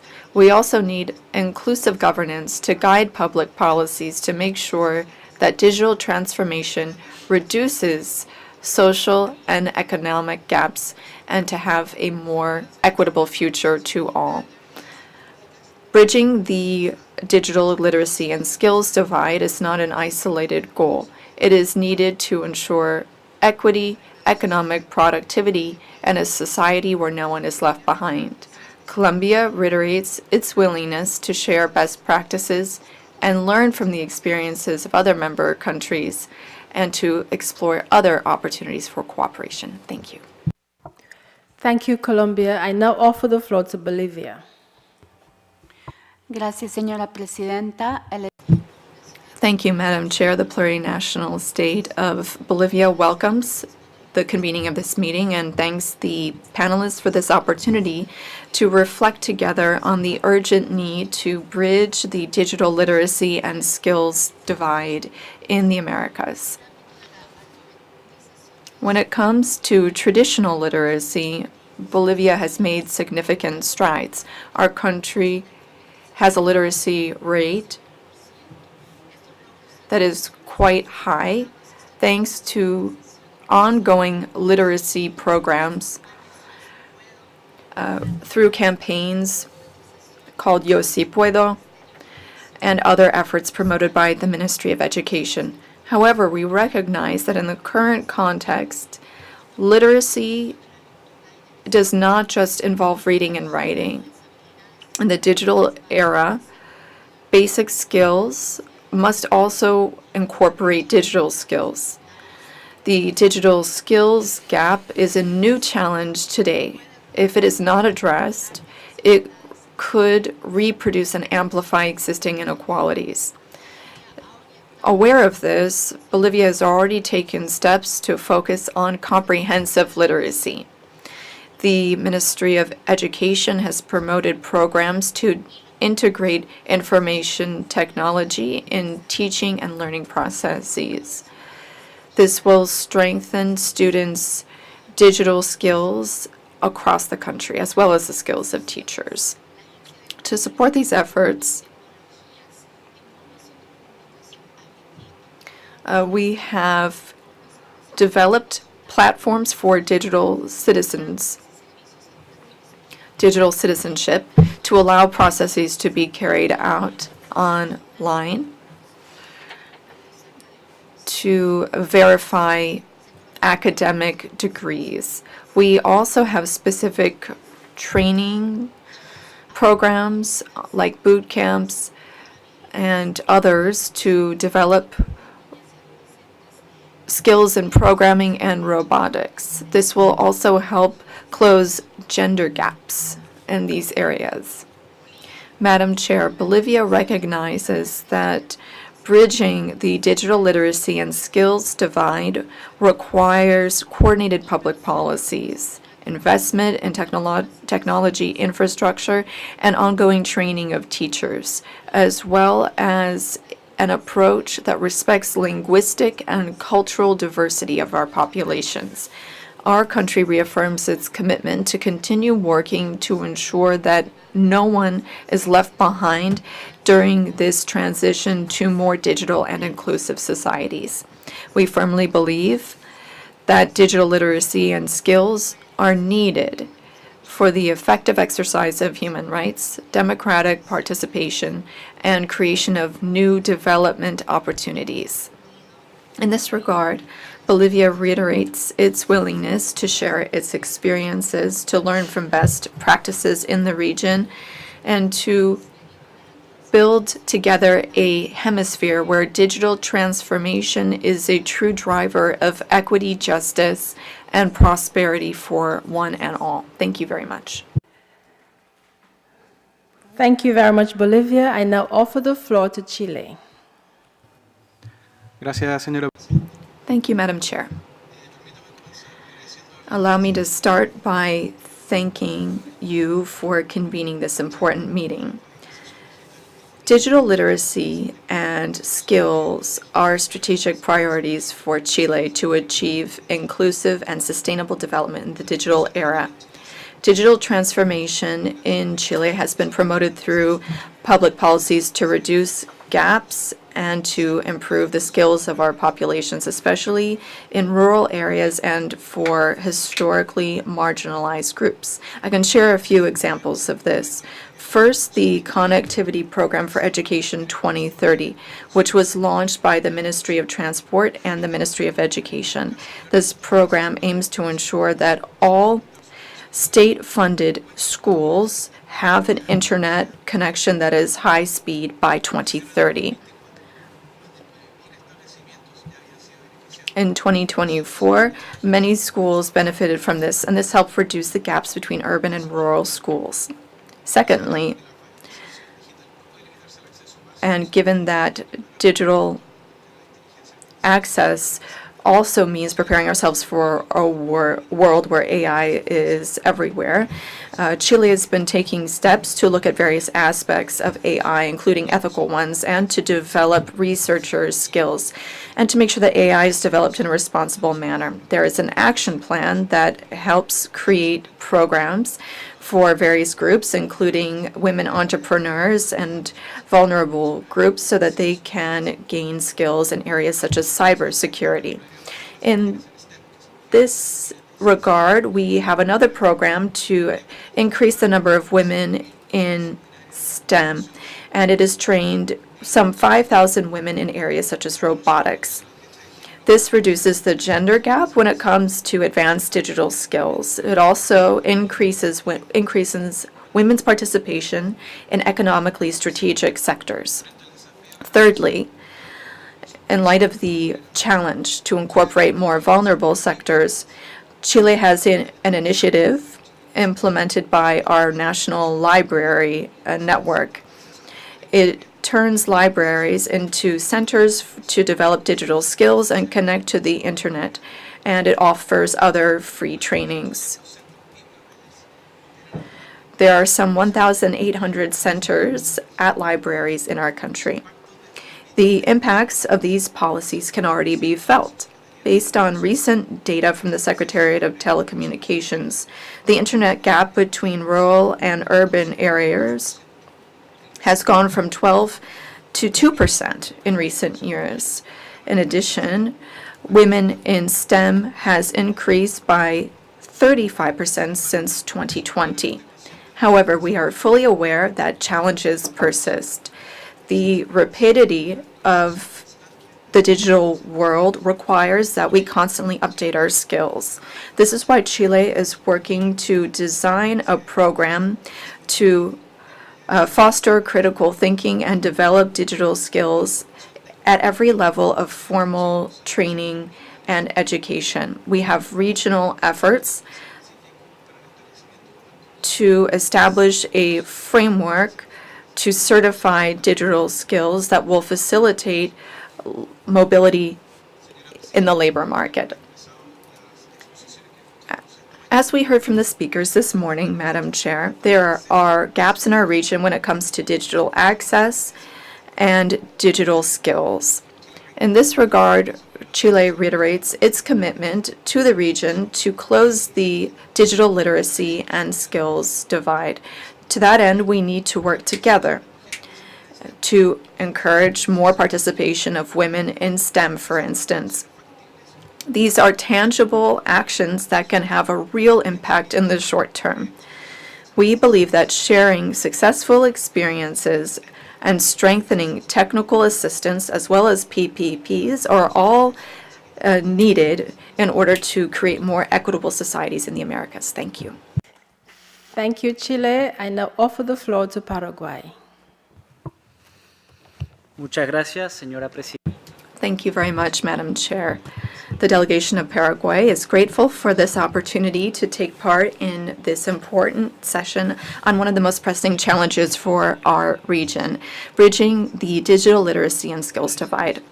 We would also like to thank the panelists for their very interesting presentations, which we have taken due note of.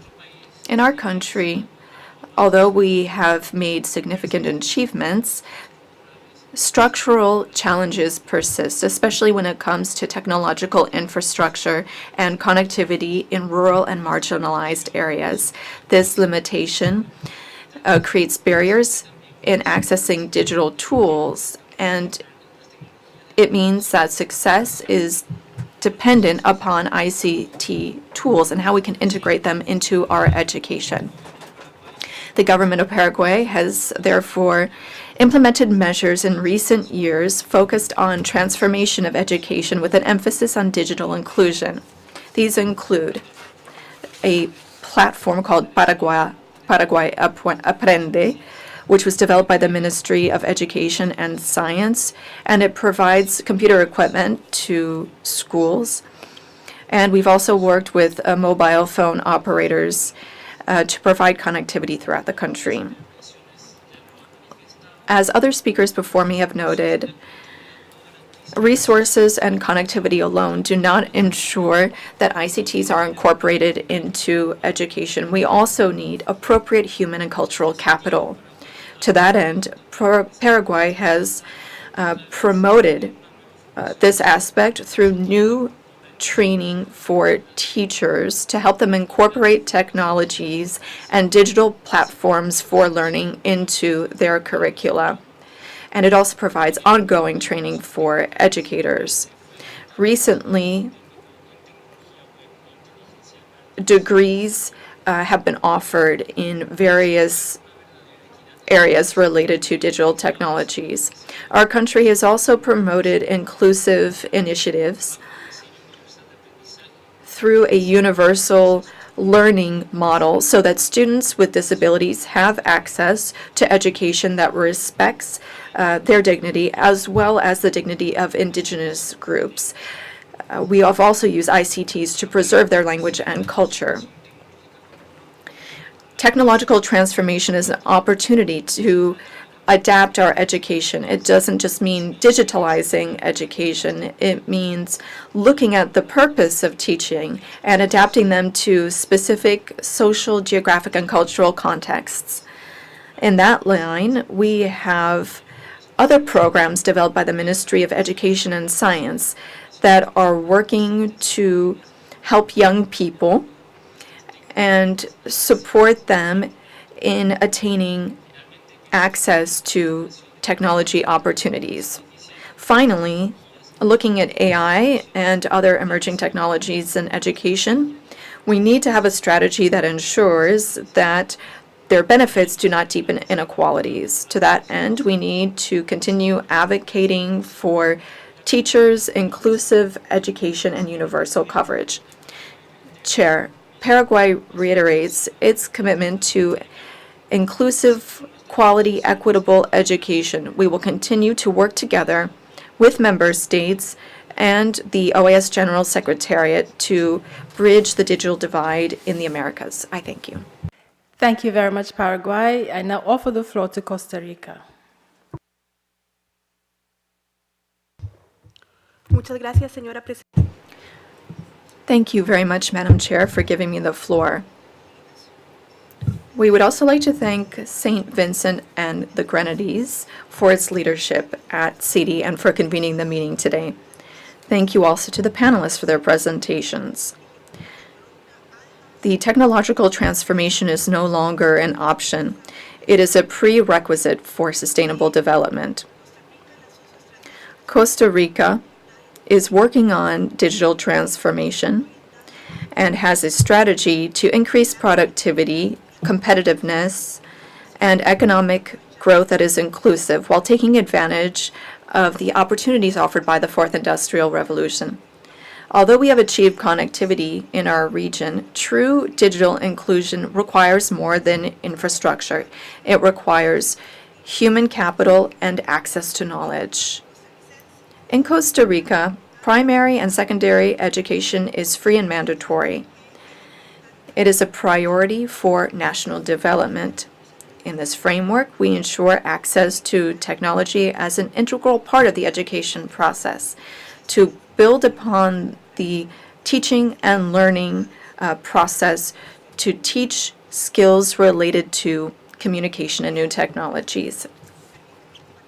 I'd like to share a few best practices that we have promoted to bridge the divide.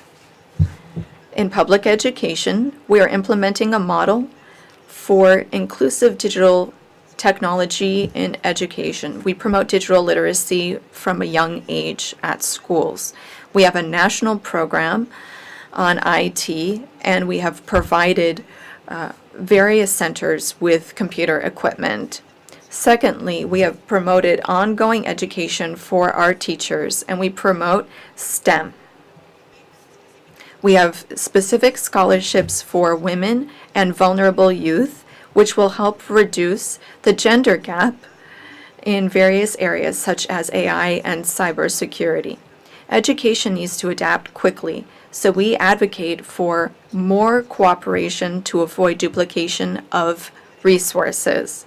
At the same time, we have a strategy for AI, which promotes the development of AI with respect for ethics and human rights. These technologies need to be transparent and inclusive, especially for vulnerable groups. Before I conclude, I'd like to note that Costa Rica believes that bridging the divide is not just an economic and education-related challenge.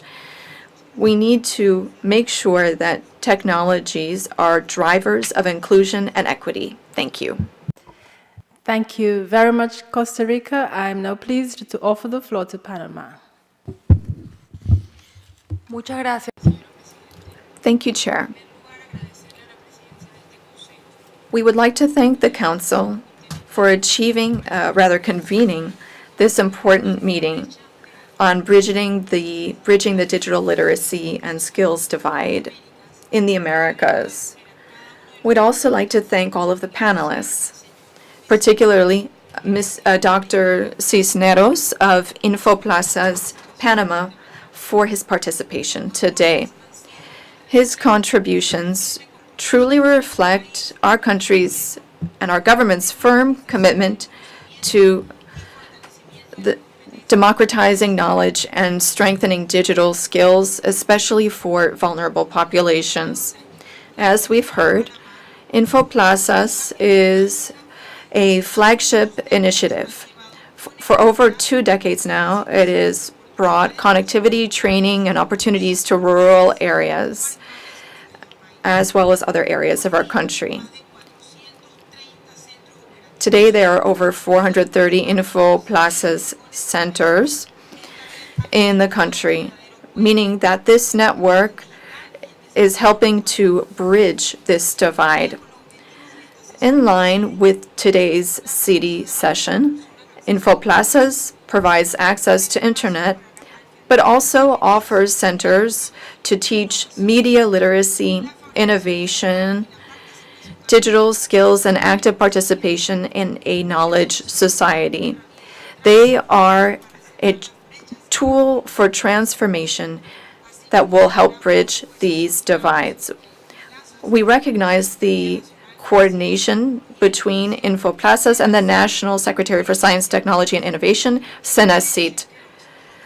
There are various steps or programs that have been implemented, such as the clubhouses, and this has helped youth and teachers become empowered and learn more about science and tech while creating a citizenry that participates more in society and is more resilient given the challenges of the 21st century. Thank you, Dr. Cisneros, for your leadership and vision. Panama is so proud to share this public model with the rest of the region as it contributes to the comprehensive development of the Americas. Thank you. Thank you, Panama. I'm now pleased to offer the floor to St. Kitts and Nevis. Thank you, Chair. St. Kitts and Nevis recognizes that bridging the digital divide is crucial for becoming a sustainable island state, as it enables economic diversification, enhances public services, and strengthens national security. The focus is not just on providing access, but also on ensuring citizens have the skills and awareness to participate meaningfully in the digital economy.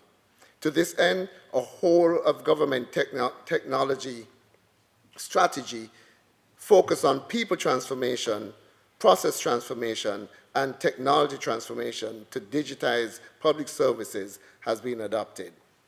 Chair, over a decade ago, the government introduced the one-to-one laptop program in all schools, primary and secondary, to provide students with devices aiming to equalize access to technology for learning across different socioeconomic backgrounds. This allows the government to easily integrate digital literacy and technology-related subjects into the school curriculum and provide teachers with the necessary training and resources. This is now enhanced by the Cyber Nations Program 2025, an initiative focused on building cybersecurity skills among citizens through intensive online training and paid placements. It also aims to improve the digital literacy and security awareness of 25,000 citizens, half the population, enabling the nation to be prepared for digital transformation. Certainly, the government prioritizes expanding broadband access across the nation, including in rural and underserved areas.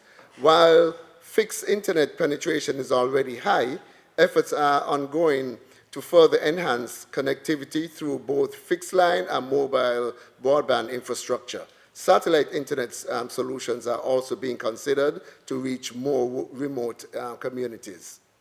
The establishment of the St. Kitts and Nevis Internet Exchange Point allows local internet service providers to exchange domestic internet traffic within the country, potentially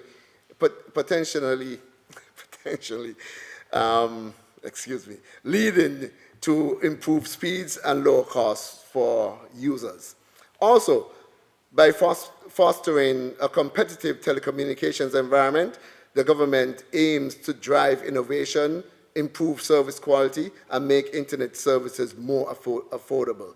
Chair, St. Kitts and Nevis is now developing a robust digital identity authentication system expected to be launched by the end of 2025, which aims to provide secure and efficient access to online public services using a single identification card. In this regard, we are working with Cybernetica, an architect of Estonia's digital government systems, to provide strategic guidance in developing the digital ID system and broader digital ecosystem. Also, Chair and esteemed colleagues, the Department of Technology launched a redesigned website to provide a seamless access to government services, information, and support. This platform offers integrated digital services like government email requests and domain requests. Expected by mid-2025 is the Electronic Travel Authentication, ETA system. This system will streamline the entry process for travelers and position St. Kitts and Nevis as a leader in digital border management. Strategically, the government actively seeks partnerships with international organizations and leverages technology and innovation to achieve its digital transformation goals. By implementing these multifaceted measures, St. Kitts and Nevis is making significant strides in bridging the digital divide and fostering a more inclusive and digitally empowered society. May it please the Chair. Thank you, St. Kitts and Nevis. I now offer the floor to Ecuador. Muchas gracias. Thank you very much, Chair, for giving me the floor, and warm greetings to you, permanent representatives, alternate representatives, authorities, members of SETI, and everyone here with us today. Thank you to the panelists for their very eloquent and fascinating presentations. Also, thank you to the Chair of SETI and the Secretariat of SETI for addressing such a vital topic, given that this year we will be holding the second Ministerial on Education, which is an opportunity to deepen these topics. The Ministry of Education in Ecuador has a series of strategies in this area that brings us together today, and we have been implementing a strategy to strengthen learning through remote teaching, and this is a first step toward expanding access to digital infrastructure at a low cost.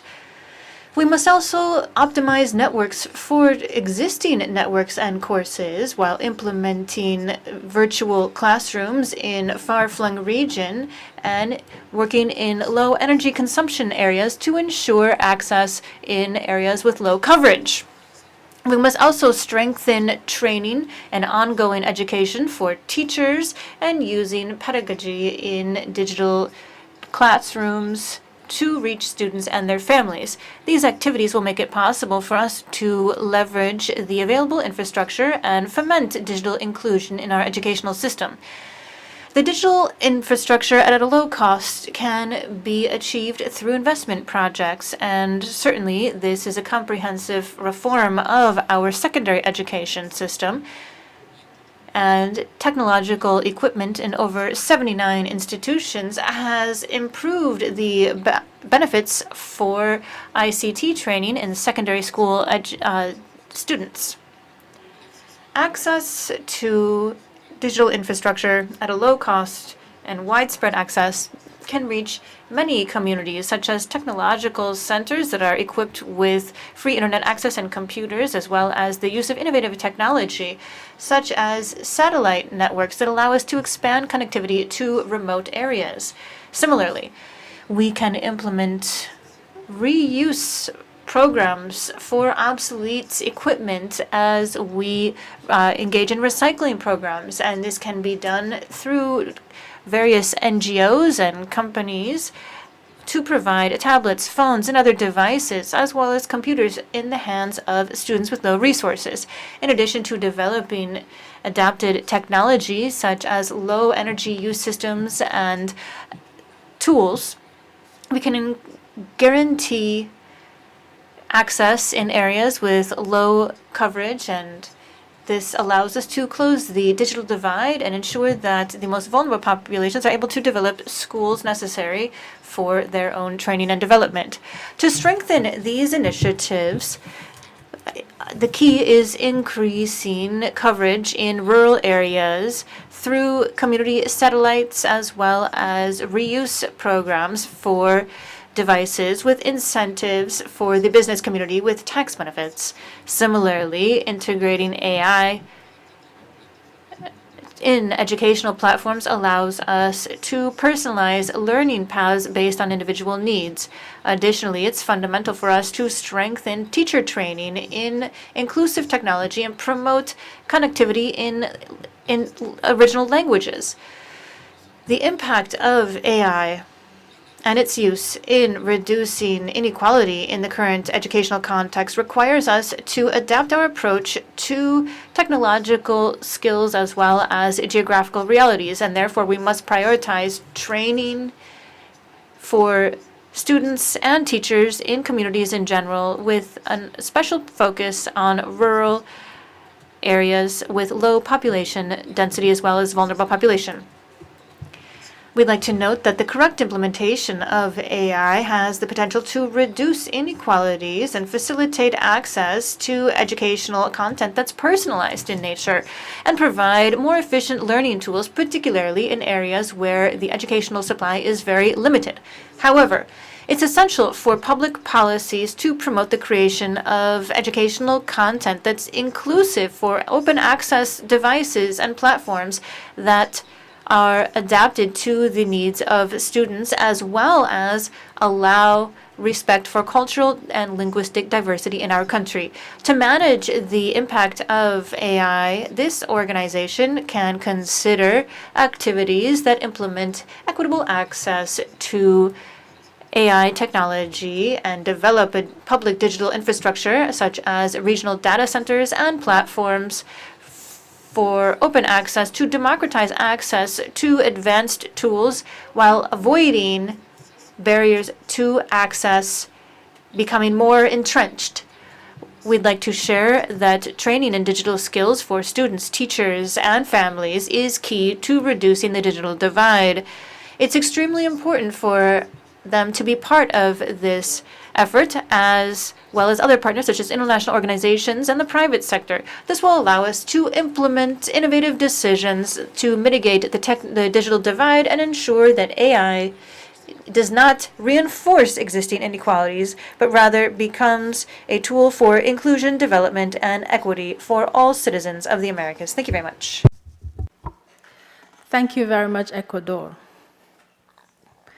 If there are no further comments, I propose that CD express its gratitude to our invited experts for their contributions and that the Secretariat compile a summary of the cooperation opportunities presented today.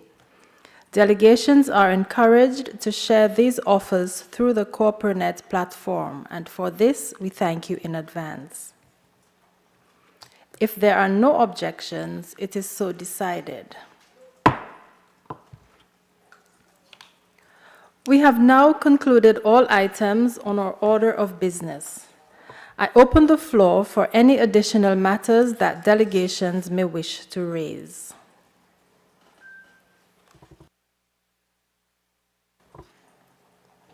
I see no requests for the floor.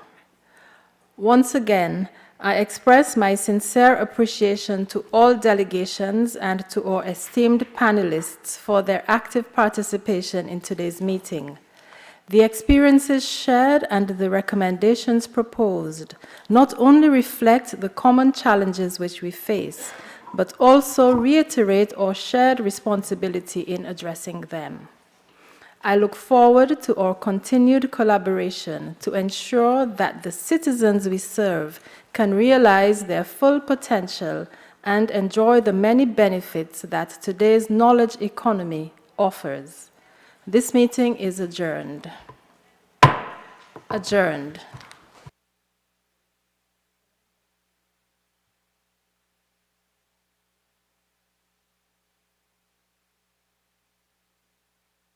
Before you leave, the meeting is adjourned, but before you leave, I would just like to remind you that St. Vincent and the Grenadines honors its promises. You might not remember the promise which we made to you a few weeks ago, but we have coffee, the finest Vincentian coffee. It's on offer at the tea and coffee station.